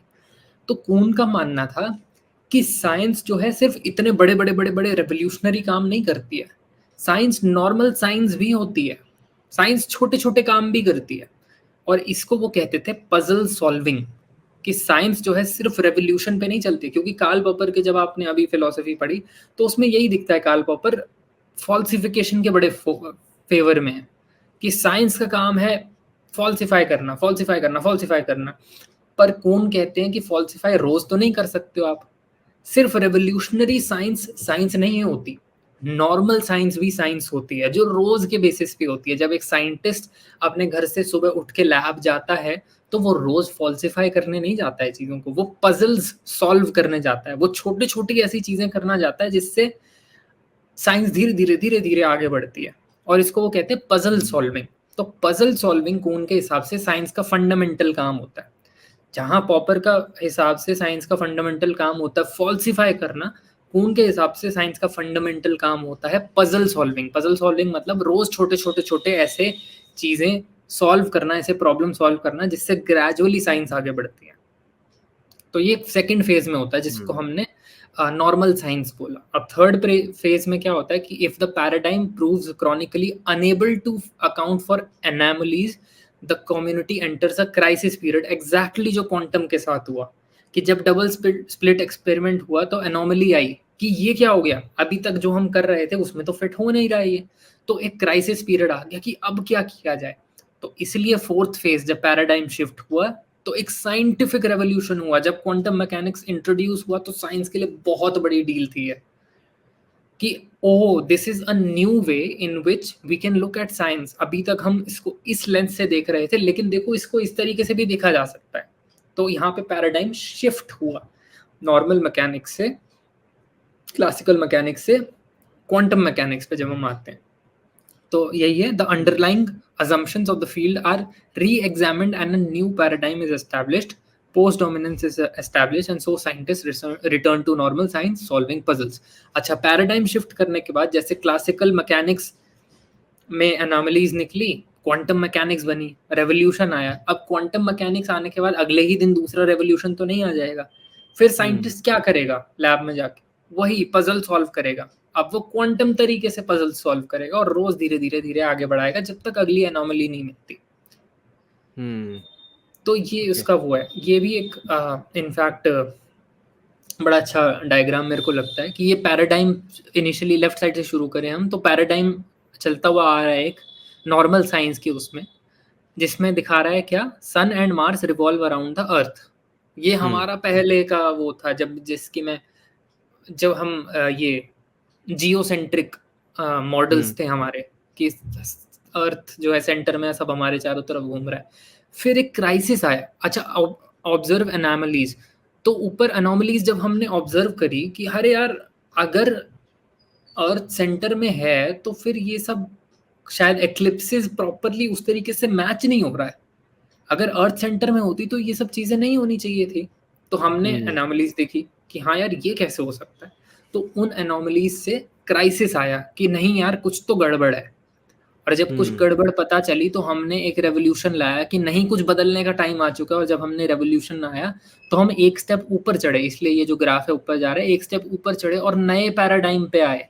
और नए पैराडाइम पे हमने क्या फाइनली डिसाइड किया कि नहीं नहीं नहीं ये गलत था।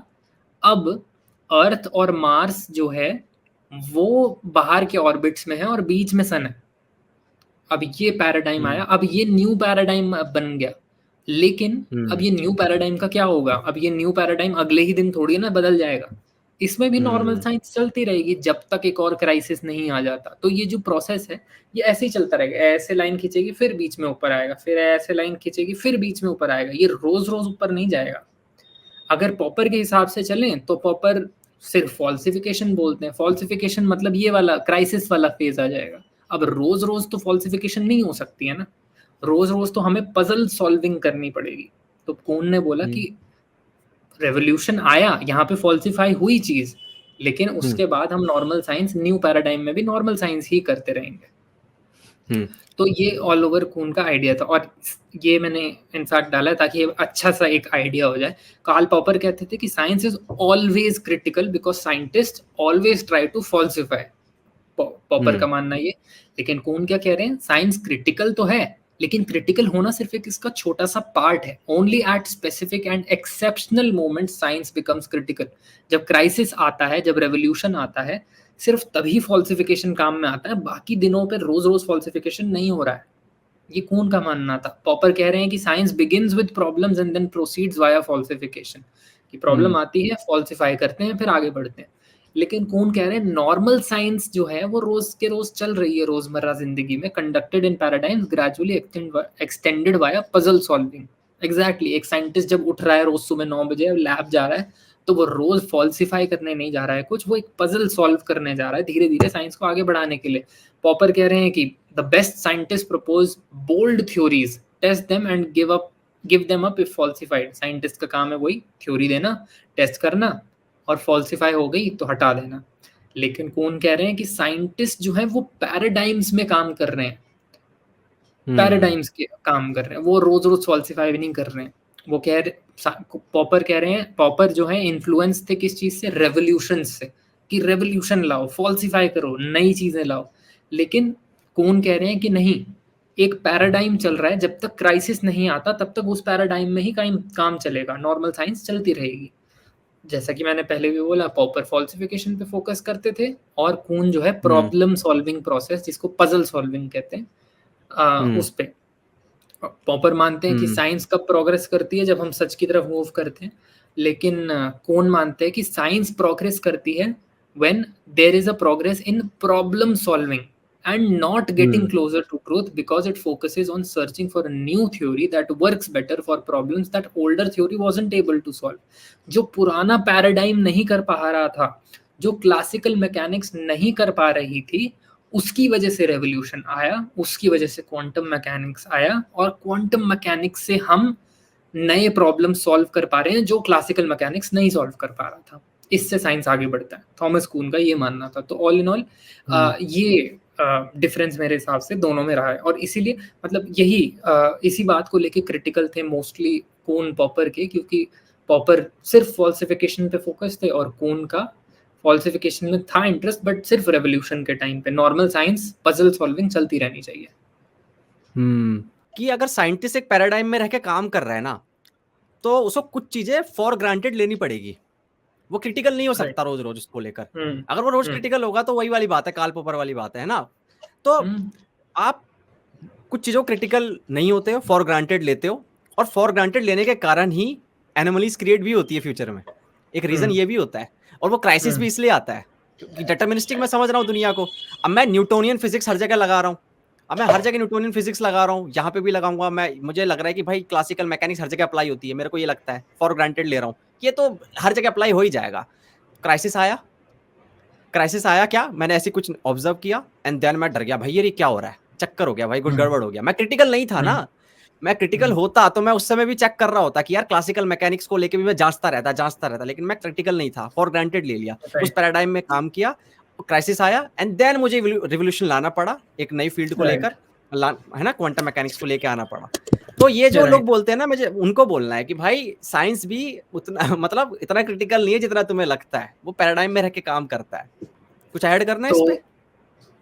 हाँ, मतलब मुझे लगता है कि अगेन साइंस रोज रोज वही पॉइंट वही है कि रोज रोज क्रिटिकल नहीं हो सकता, और लेकिन फिर वही पॉइंट ये कि हमें साइंस की लिमिटेशंस भी समझनी चाहिए। ये सारी बातें जो हो रही हैं, ये सिर्फ और सिर्फ साइंटिफिकली जिस चीज को टेस्ट किया जा सकता है, फॉल्सिफाई किया जा सकता है, या पैराडाइम के, अच्छा थॉमस कून का पैराडाइम के बारे में बात करने का एक रीजन ये भी था कि वो बता रहे हैं कि साइंस एक पैराडाइम के अंदर ही काम करते हैं, कुछ चीजें उस पैराडाइम से बाहर होती हैं।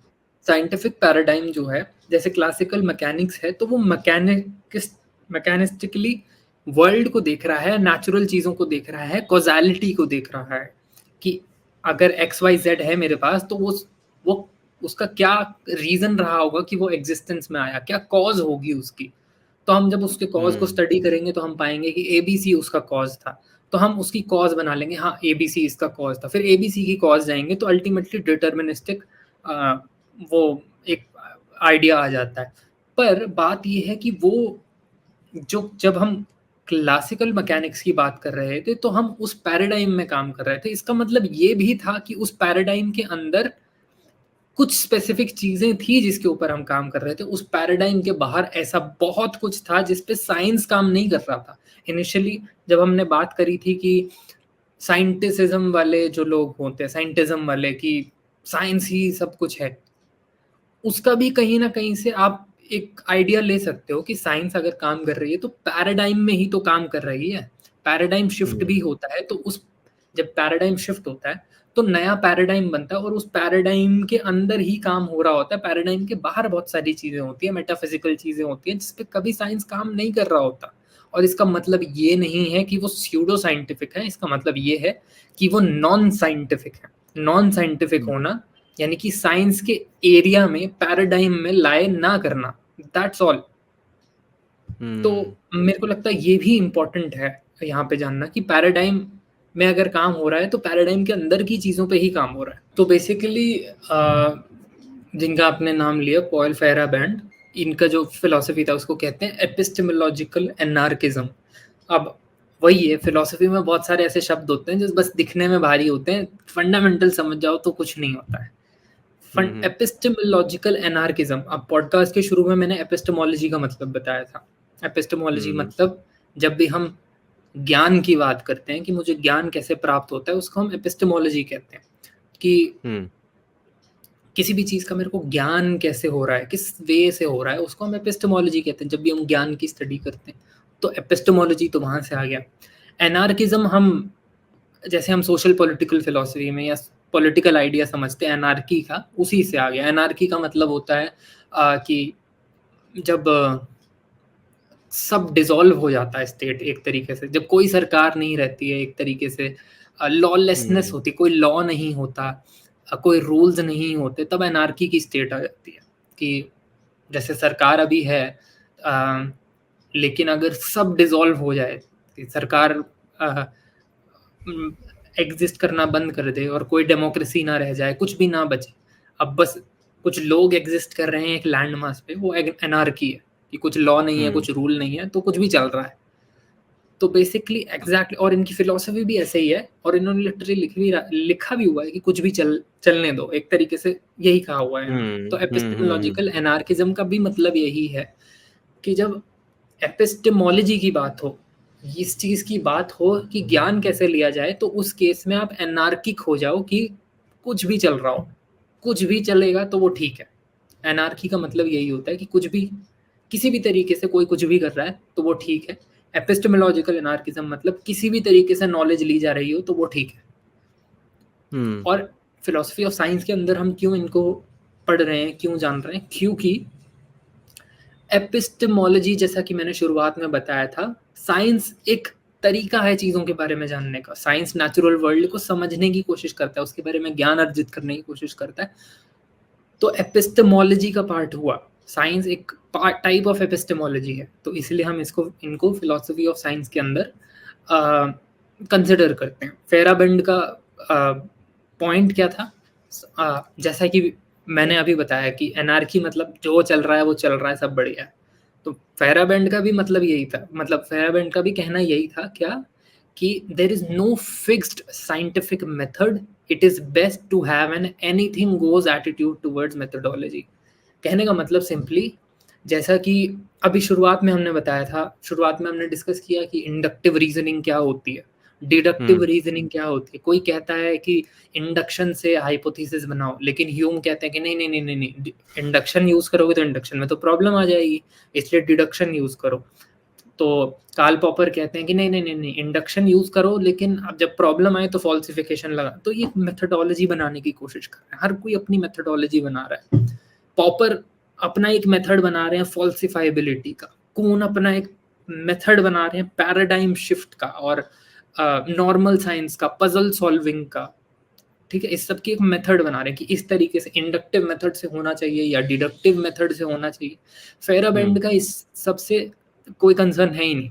वो कह रहे हैं कि जो चलता है, जिस चीज से आपको समान मतलब नॉलेज मिल रहा है, आप बढ़िया से ले लो, कोई प्रॉब्लम नहीं है, कोई मेथोडोलॉजी फॉलो करने की जरूरत नहीं है, जो काम में आता है वो यूज कर लो। एक तरीके की आप इसको प्रैग्मेटिस्ट अप्रोच समझ सकते हो कि प्रैग्मेटिस्ट लोग क्या करते हैं। जब हम अमेरिकन फिलोसफी पढ़ते हैं जिसमें जॉन डूई, विलियम जेम्स, इन सब की बात करते हैं, सी एस पियर्स की बात करते हैं, तो ये लोग प्रैग्मेटिस्ट फिलोसोफर थे। इनके हिसाब से मतलब जब हम ट्रूथ भी पढ़ते हैं तो ट्रूथ की भी थ्योरीज होती हैं कि सच क्या होता है, कॉरेस्पॉन्डेंस थ्योरी होती है।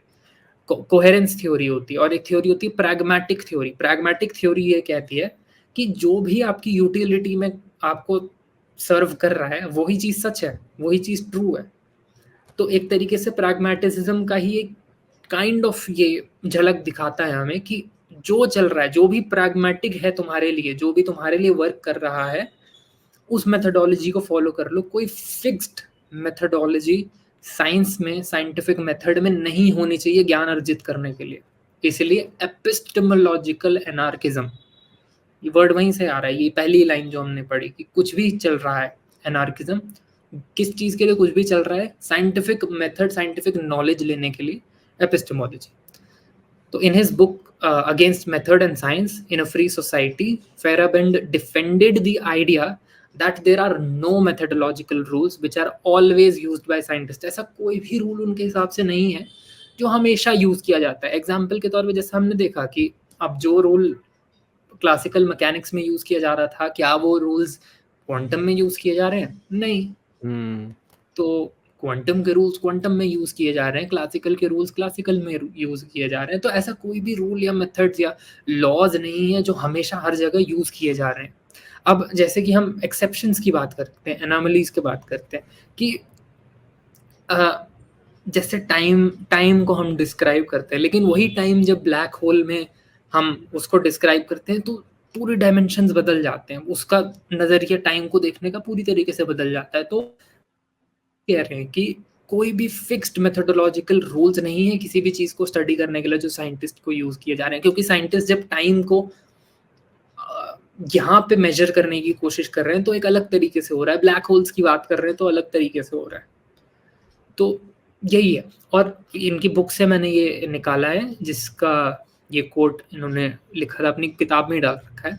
अच्छा, ये कियरकेगार्ड को मेंशन कर दे, कियरकेगार्ड की क्या कहानी है थोड़ी सा मैं ये भी बताऊंगा। कियरकेगार्ड के बारे में मैंने, जब मैं एग्जिस्टेंशियलिज्म की बात कर रहा था, थोड़ा सा मैंने मेंशन किया था तब, पर ये फेराबेंड क्या कहना चाहते हैं ये देखते हैं। तो वो कहते हैं, it is not possible that my activity as an objective observer of nature will weaken my strength as a human being. I suspect the answer to many of these questions is affirmative, and I believe that a reform of the sciences that makes them more anarchic and more subjective is urgently needed. कहने का मतलब simple भाषा में ये कि जब हम अब साइंस में हम क्या कर रहे हैं, साइंस एक ऑब्जेक्टिव स्टडी है ऑब्जेक्ट की। जब हमने एग्जांपल लिया था कि जब एग्जिस्टेंशियलिस्ट जो होते हैं वो साइंटिफिक मेथड से क्यों डिसएग्री करते हैं, एग्जिस्टेंशियलिस्ट इसलिए डिसएग्री करते हैं कि जो सब्जेक्ट ऑब्जेक्ट रिलेशनशिप है वो पूरी तरीके से साइंस जस्टिफाई नहीं कर पाता, क्योंकि साइंस इसको स्टडी कर रहा है, इसकी ऑब्जेक्टिव स्टडी कर रहा है कि ये ऑब्जेक्टिवली अपने आप में कैसा है, सबके लिए कैसा है। लेकिन एग्जिस्टेंशियलिस्ट ऑब्जेक्टिव स्टडी नहीं करना चाहते थे, सब्जेक्टिव स्टडी करना चाहते थे। और इसीलिए कियरकेगार्ड ये जो फेराबेंड ने ये जो मेंशन किया, ये सारी लाइंस ये कियरकेगार्ड की लाइंस हैं। ये फेराबेंड कियरकेगार्ड को कोट कर रहे हैं। क्यों?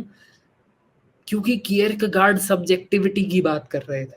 कियरकेगार्ड one of the few existentialist philosopher थे जो थीस्ट थे। बाकी सब आपने देखा, नीत्शे, सार्त्र, हाइडेगर, ये सब एथीस्ट थे। गॉड इज डेड नीत्शे ने कहा, हाइडेगर ने बोला, सार्त्र ने बोला कि अल्टीमेटली ऐसा कुछ बोला था कि असली रिस्पॉन्सिबिलिटी इंसान के ऊपर तब आती है जब उसे पता चल जाता है कि ईश्वर नहीं है और उसके सारे एक्शंस की जो रिस्पॉन्सिबिलिटी है वो उसके खुद के ऊपर है। एग्जिस्टेंशियलिस्ट फिनोमेनोलॉजिस्ट ये कह रहे हैं, पर उसमें से एग्जिस्टेंशियलिस्ट में से एक एग्जिस्टेंशियलिस्ट ऐसे थे कियरकेगार्ड जो थीस्ट थे, जो गॉड में बिलीव करते थे, लेकिन उनका थीज्म जो था वो बाकियों से थोड़ा अलग था। क्यों अलग था? क्योंकि बाकी जो थीस्ट थे, मतलब इसमें थीज्म की बात हो रही है क्रिश्चियनिटी की सेंस में, तो कियरकेगार्ड क्या कहते थे? कियरकेगार्ड कहते थे कि गॉड को पाने का तरीका ऑब्जेक्टिव तरीका नहीं होना चाहिए। अब ऑब्जेक्टिव तरीके का मतलब क्या है? ऑब्जेक्टिव तरीके का मतलब वो तरीका जो चर्च या जो चर्च के पोप हैं वो आपको सिखा रहे थे कि ऐसे ऐसे पढ़ो, रोज संडे को आया करो, सरमन्स अटेंड किया करो, बिब्लिकल वो किया करो, तो आप जो है क्रिश्चियन, अच्छे क्रिश्चियन बन जाओगे, और आप ऐसे ये ऑब्जेक्टिव पाथ फॉलो करो। और पोप जाके 1000 लोगों के सामने यही बोल रहा है कि आप सबको ये फॉलो करना है। लेकिन कियरकेगार्ड के हिसाब से ईश्वर में विश्वास करने का तरीका ये नहीं होना चाहिए। उनके हिसाब से ईश्वर में विश्वास करने का तरीका सब्जेक्टिव होता है। सब्जेक्टिव मतलब अपना कनेक्शन, आपका पर्सनल कनेक्शन क्या है गॉड से, वो एस्टैब्लिश करो। ऑब्जेक्टिव मेथड नहीं, जो चर्च में पोप बता रहा है उस मेथड से नहीं जाओ। आप अगर खुद का सब्जेक्टिव रिलेशनशिप गॉड के साथ एस्टैब्लिश करते हो कि आप और गॉड के बीच का क्या रिलेशन है, वो ज्यादा फायदेमंद रहेगा। उससे आप बेटर ईश्वर से कनेक्ट कर पाओगे। और इसी से रिलेटेड वो कॉन्सेप्ट देते हैं लीप ऑफ फेथ का, कि जब आप लॉजिकली बहुत आर्ग्यूमेंटेटिव तरीके से, जैसा कि मैंने इससे पहले भी बोला था कि एग्जिस्टेंशियलिस्ट जो है लॉजिकल और ये ऐसे अप्रोच को बहुत ज़्यादा फेवर नहीं करते थे। वो किसी तरीके से प्रूव नहीं करना चाहते थे कि एग्जिस्टेंशियलिज्म बेस्ट फिलोसफी है। तो कियरकेगार्ड ने भी यही बोला कि लॉजिकली प्रूव करने जाओ, ऐसे आर्ग्यूमेंटेटिव मेथड पे देखने जाओ तो गॉड की एग्जिस्टेंस है या नहीं है, जिंदगी भर बहस करते रहोगे, कुछ पता नहीं चल पाएगा। कियरकेगार्ड ने कहा कि एक लीप ऑफ फेथ लो, यानी कि एक खाई है तुम्हारे सामने, उसके अंदर कूद जाओ। ये नहीं पता कि तुम बचोगे या नहीं बचोगे, ईश्वर उड़ा लेंगे या नहीं, एक बार कूद कर तो देखो, एक्सपेरिमेंट तो कर देखो, कर लो, कोई बात नहीं, पता चल जाएगा। तो उनके हिसाब से ये लीप ऑफ फेथ था। और ये सारी चीजें अल्टीमेटली पॉइंट एक ही पॉइंट के तरफ जाती हैं, जो कि है सब्जेक्टिविटी। उनके हिसाब से एक अच्छा बिलीवर, एक अच्छा क्रिश्चियन, एक अच्छा गॉड बिलीवर होने का क्राइटेरिया है सब्जेक्टिव पाथ फॉलो करना, खुद की सब्जेक्टिविटी फॉलो करना। तो फेराबेंड कियरकेगार्ड को यहाँ पे इसलिए कोट कर रहे हैं क्योंकि अब जो साइंटिफिकली एनार्किस्ट होगा, जो कहेगा कि कुछ भी चल रहा है, आप अपने तरीके से जो भी आप कर रहे हो, तो कियरकेगार्ड भी वही कह रहे थे, लेकिन वो एक गॉड के सेंस में कह रहे थे कि चर्च के हिसाब से मत जाओ। अब एक पैरेलल ड्रॉ करके देखो, जो कियरकेगार्ड का क्रिटिसिज्म है ऑब्जेक्टिव तरीके का कि जो चर्च बोल रहा है वो करो, फेराबेंड भी वही कह रहे हैं जो साइंटिफिक मेथोडोलॉजी है फिक्स्ड, उसको फॉलो मत करो, जो तुम्हारे लिए वर्क कर रहा है वो करो। कियरकेगार्ड भी यही कह रहे हैं, जो तुम्हारा रिलेशनशिप है गॉड से वो उसको एस्टैब्लिश करो। इसीलिए फेराबेंड कियरकेगार्ड को कोट करते हैं, क्योंकि सब्जेक्टिव मेथड पे कहीं ना कहीं दोनों अग्री करते हैं। तो फेराबेंड का ये जो नीचे लिखा है, कहने का मतलब यही है कि जब हम ऑब्जेक्टिवली इस चीज को स्टडी कर रहे हैं, नेचर को, फिजिकल ऑब्जेक्ट्स को, तो वो सब्जेक्टिविटी को वीकन कर दे रहा है। यहाँ लिखा है will weaken my strength as a human being. और ह्यूमन बीइंग की बात करते हैं हम, तो सब्जेक्टिविटी की बात करते हैं, जो हमने शुरू में मेंशन करी थी कि ये ऑब्जेक्ट और ये सब्जेक्ट का डिस्टिंक्शन। तो जब हम इसको स्टडी करेंगे एक ऑब्जेक्टिव तरीके से, तो इसका क्या होगा, ये हमने शुरू में बोला था, इसका क्या होगा, सब्जेक्ट को क्या होगा। तो सब्जेक्ट की जो स्ट्रेंथ है, सब्जेक्ट के बारे में जो बातचीत हो रही है, वो तो वीक हो गई ना। पॉइंट तो सारा इस पे आ गया, फोकस सारा इस पे आ गया, ऑब्जेक्टिव रियलिटी के ऊपर, नेचर के ऊपर, रूल्स को, लॉज को स्टडी करने में। इस सब्जेक्ट का क्या हुआ, सब्जेक्ट का जो स्ट्रेंथ थी ह्यूमन बीइंग की, वो वीकन हो गई। और वो कह रहे हैं कि answer to this is affirmative, यानी कि हाँ, वीक होता जा रहा है ये सब्जेक्टिव नेचर की स्टडी। एंड आई बिलीव कि that a reform of the sciences that make them more anarchic and more subjective is urgently needed।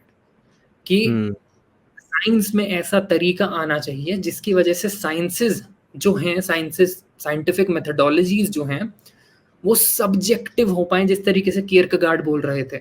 अपना कनेक्शन कैसे बनाओ साइंस के साथ, ऑब्जेक्टिव नहीं, अपना कनेक्शन। मोर एनार्किक, एनार्किक का मतलब मैंने बोला कि कुछ भी जो बेस्ट है। एनार्किज्म में क्या होता है, जब किसी देश में एनार्किज्म होता है तो उसमें कुछ भी वो नहीं होता है, लॉ नहीं होता है, कोई रूल्स नहीं होते, और इस वजह से कुछ भी चल जाता है, कोई कुछ भी कर रहा होता है। और इसी तरीके से फेराबेंड यही कहना चाहते हैं कि एनार्किज्म की ज़रूरत है साइंस में, और सब्जेक्टिविटी जैसा कियरकेगार्ड बोल रहे हैं, वैसा होने की ज़रूरत है। तो अब सपोर्ट में कुछ बातें बोलते हैं, कैसे कि जब वो मतलब ये कहना चाहते हैं, उनका ऑल इन ऑल पॉइंट यही है कि जो मेथोडोलॉजिकल रूल्स होते हैं साइंस में, एक पर्टिकुलर स्ट्रक्चर होता है साइंस का, वो साइंटिफिक सक्सेस गारंटी करे ऐसा नहीं होता है। कैसे वो एग्जांपल देते हैं, he provides counter examples to the claim that good science operates according to a fixed certain fixed method. He took some examples of episodes in science that are generally regarded as indisputable instances of progress, जैसे कि Copernican revolution। अब जो कॉपरनिकन revolution आया था, जो Copernicus ने revolution लाया, वो क्या उसी साइंटिफिक मेथोडोलॉजी से आया जो उससे पहले चल रही थी? नहीं। कॉपरनिकस को आई थिंक जेल में डाल दिया गया था या मार दिया गया था, कुछ ऐसा हुआ था ना? या कॉपरनिकस को पता किया नहीं था या? यार, नहीं पता नहीं आई यार। बिलीव, अच्छा आई कॉपरनिकस के बिलीव साथ तो किसी, हुआ तो था, लेकिन ये नहीं पता कि जेल में डाला या मारा, ये नहीं पता। अच्छा मतलब कुछ तो हुआ था ऐसा कि उसने हम्म। ऐसा एक रेवोल्यूशन लाया जो उस टाइम के मेथोडोलॉजिकल रूल्स के अगेंस्ट था, जो बिल्कुल। उस टाइम के चलते हुए नॉर्म्स के अगेंस्ट था, और उस हम्म। बेसिस पे वो कॉपरनिकन रेवोल्यूशन लाया।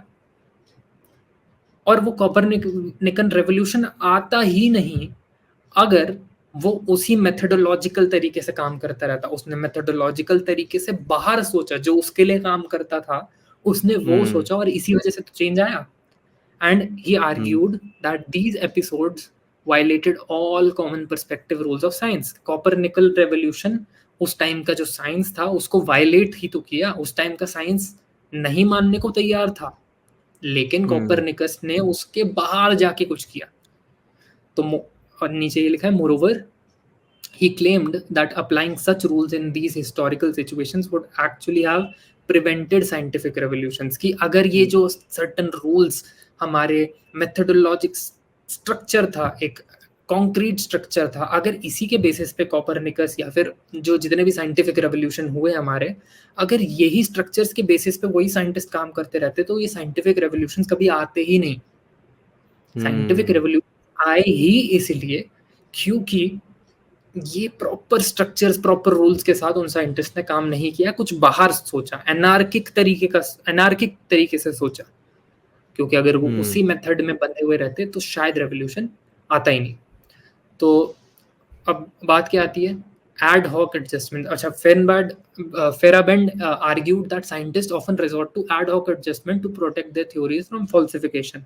falsification की बात करी थी हमने पॉपर में। पॉपर कहते थे कि कोई भी साइंटिफिक थ्योरी गलत प्रूव हो जाएगी अगर वो फॉल्सिफाई हो जाए। तो फेराबेंड का कहना है कि साइंटिस्ट की अगर थ्योरी गलत प्रूव हो रही है तो साइंटिस्ट को खराब तो लगेगा कि मेरी थ्योरी गलत प्रूव हो रही है। तो उसकी थ्योरी को, ताकि वो गलत प्रूव ना हो, ताकि वो उसकी थ्योरी बनी रहे, इसीलिए वो एड हॉक आर्ग्यूमेंट्स करेगा। एड हॉक आर्ग्यूमेंट्स मतलब कुछ ना कुछ ऐसा एक्स्ट्रा ले आएगा उसमें, उस थ्योरी को अपडेट कर देगा जिससे उसकी थ्योरी बस बनी रहे। मतलब वो ट्रू साइंस का नेचर नहीं हो पाएगा। वो कुछ मतलब वो जो साइंटिस्ट जिसने वो थ्योरी दी है, बस अपनी थ्योरी को फॉल्सिफाई होने से बचाने के लिए उसमें कुछ कुछ कुछ एडिशन करता रहेगा जिससे बस वो बनी रहे और उसका नाम खराब ना हो। तो ये उसकी प्रॉब्लम थी फॉल्सिफिकेशन के साथ फेराबेंड की, कि फॉल्सिफिकेशन तो चलो तुमने प्रिंसिपल इंट्रोड्यूस किया, लेकिन जिसकी थ्योरी फॉल्सिफाई हो रही है वो अपनी थ्योरी बचाने के लिए कुछ तो करेगा, और वो जो करेगा वो उस थ्योरी के लिए अच्छा नहीं होगा और ना साइंस के लिए अच्छा होगा। और प्रोलिफरेशन ऑफ थ्योरीज, फेराबेंड कहते थे कि साइंस में प्लूरलिस्टिक अप्रोच होनी चाहिए, कि सिर्फ एक थ्योरी, जैसे मैकेनिक्स की बात करें तो क्लासिकल मैकेनिक्स नहीं, क्वांटम मैकेनिक्स की भी बात आजकल हो रही है। तो फेराबेंड का यही कहना था कि मल्टीपल कंपीटिंग थ्योरीज हैं, वो एक साथ एग्जिस्ट करें तो साइंस के लिए बेटर होगा, क्योंकि फिर हम एक नज़रिए से नहीं देखेंगे चीज़ों को। मल्टीपल जब पर्सपेक्टिव्स होंगे, नुआंसेस होंगे चीज़ों को देखने के लिए, तब हम बेटर साइंस में आगे बढ़ पाएंगे। यस, तो this was all that Feyerabend wanted to say. Yes. यार ऐसा नहीं लग रहा है जैसे वो, मतलब ये भी क्रिटिसिज्म आता है मतलब पॉल का कि वो एंटी साइंस था, आपको लगता है? एंटी साइंस तो नहीं बोलूँगा, पर मेरे को लगता है फेराबेंड का, जैसे कि मैंने इसकी शुरुआत में भी बोला कि मेरे को ये अप्रोच पसंद नहीं है। मतलब अप्रोच पसंद नहीं है क्योंकि सब्जेक्टिविटी एक्सप्लोर करने के लिए तो एग्जिस्टेंशियलिज्म और ह्यूमन साइंसेस हैं ही। साइंस का तो काम ही ऑब्जेक्टिव रियलिटी को वो करना है, तो उसको अपना काम करने से क्यों रोका जाता है? मतलब it does not make sense to me, क्योंकि साइंस एक फील्ड है ऑब्जेक्टिव इंक्वायरी के लिए, कि ऑब्जेक्टिवली रियलिटी को जब स्टडी किया जाएगा तो साइंस उसका आंसर देगा कि ऐसे ऐसे ऐसे चीजें काम करती हैं। फेराबेंड कर रहा है ऑब्जेक्टिव तरीके से मत देखो, तो ऑब्जेक्टिव तरीके से देखने वाला बचाओ कौन? क्योंकि नॉन ऑब्जेक्टिव तरीका, सब्जेक्टिव तरीके से तो ह्यूमन साइंसेस देख ही रही हैं। सोशियोलॉजी सब्जेक्टिव लेंस से देख रही है, सोशल रियलिटी को, मतलब पॉलिटिकल थ्योरीज जो एग्जिस्ट कर रही हैं वो एक नॉन ऑब्जेक्टिव चीज़ों को देख रही हैं। मोरालिटी की हम बात करते हैं तो वो एक सब्जेक्टिव चीज़ों से देख रहा है। ऑब्जेक्टिव काम करने के लिए तो थी ही साइंस, अब वो भी उससे छीन लोगे तो साइंस, तो फिर ऑब्जेक्टिव रियलिटी पे काम कौन करेगा? आई डोंट थिंक वो छीनने की बात कर रहा है, मुझे नहीं लगता। वो ये कह रहा है कि भाई साइंटिफिक जो है ना, हमने इसको अथॉरिटी क्यों दे रखी है कि साइंस ही मतलब साइंटिफिक मेथोडोलॉजी जो है वही टॉप पे बैठेंगी, और बाकी जो मेथोडोलॉजी अगर होंगी, एग्जिस्ट भी करती होंगी, तो उनको कभी जगह नहीं मिलेगी, मतलब उनको हम सुनेंगे भी नहीं कभी। वो शायद ये कहना चाहता है कि जो साइंटिफिक मेथोडोलॉजीज हैं, ठीक है भाई, जो तू कह रहा है उसको मैं सुनूंगा, पर और भी चीजें साथ में जो मेथोडोलॉजीज वगैरह जो इजाद की जा सकती है, अगर वो कुछ बताने की कोशिश कर रही है तो उसको नजरअंदाज नहीं किया जा सकता। जैसे कि आपने बोला ना, हाँ। मल्टीपल कॉम्पिटिंग थ्योरीज होनी चाहिए, तो ये मल्टीपल कॉम्पिटिंग थ्योरीज कैसे आएंगी? क्योंकि जब ही आएंगे ना जब कोई और मेथोडोलॉजीज भी आ रही होंगी, क्योंकि एक मेथोडोलॉजी अगर मैं मान लो लेके आ रहा हूं तो उससे एक ही थ्योरी लेके आऊंगा मैं, क्योंकि वो तो कॉम्पीट करेंगी उस मेथोडोलॉजी के हिसाब से। फिर बाकी जो कॉम्पिटिंग थ्योरीज आ रही हैं वो कैसे आ रही है? वो दूसरे मेथोडोलॉजी से आ रही होंगी किसी भी तरीके से, मैं इतना इसमें घुसूंगा नहीं, बट यही कहना चाहता है मेरे हिसाब से पॉल कि भाई बाकी जो मेथोडोलॉजीज हैं, जो बाकी मेथड्स हैं, उनको भी उतना ही रास्ता दो जितना तुमने साइंटिफिक मेथोडोलॉजी को दे रखा है। Right, right, that make sense. पर मुझे लगता है ये प्रॉब्लम ऑलरेडी कून के पैराडाइम शिफ्ट से सॉल्व हो जाती है, और उसमें हमें ऑब्जेक्टिविटी से कॉम्प्रोमाइज करने की ज़रूरत भी नहीं है, क्योंकि कून का पैराडाइम शिफ्ट भी तो यही कह रहा है। कून के पैराडाइम शिफ्ट में क्या साइंटिफिक रेवोल्यूशंस के लिए जगह नहीं है? बिल्कुल है। जब क्राइसिस आता है उसके बाद रेवोल्यूशन आती है, तो रेवोल्यूशन में क्या हो रहा है? पैराडाइम शिफ्ट ही तो हो रहा है, न्यू थ्योरीज ही तो बन रही हैं, और उसमें फॉल्सिफिकेशन के लिए भी जगह है। लेकिन वो साइंस से उसका ऑब्जेक्टिव, मतलब जैसे उसने पीछे लिखा भी है ना, जैसे कि क्या लिखा है कि ये लिखा है,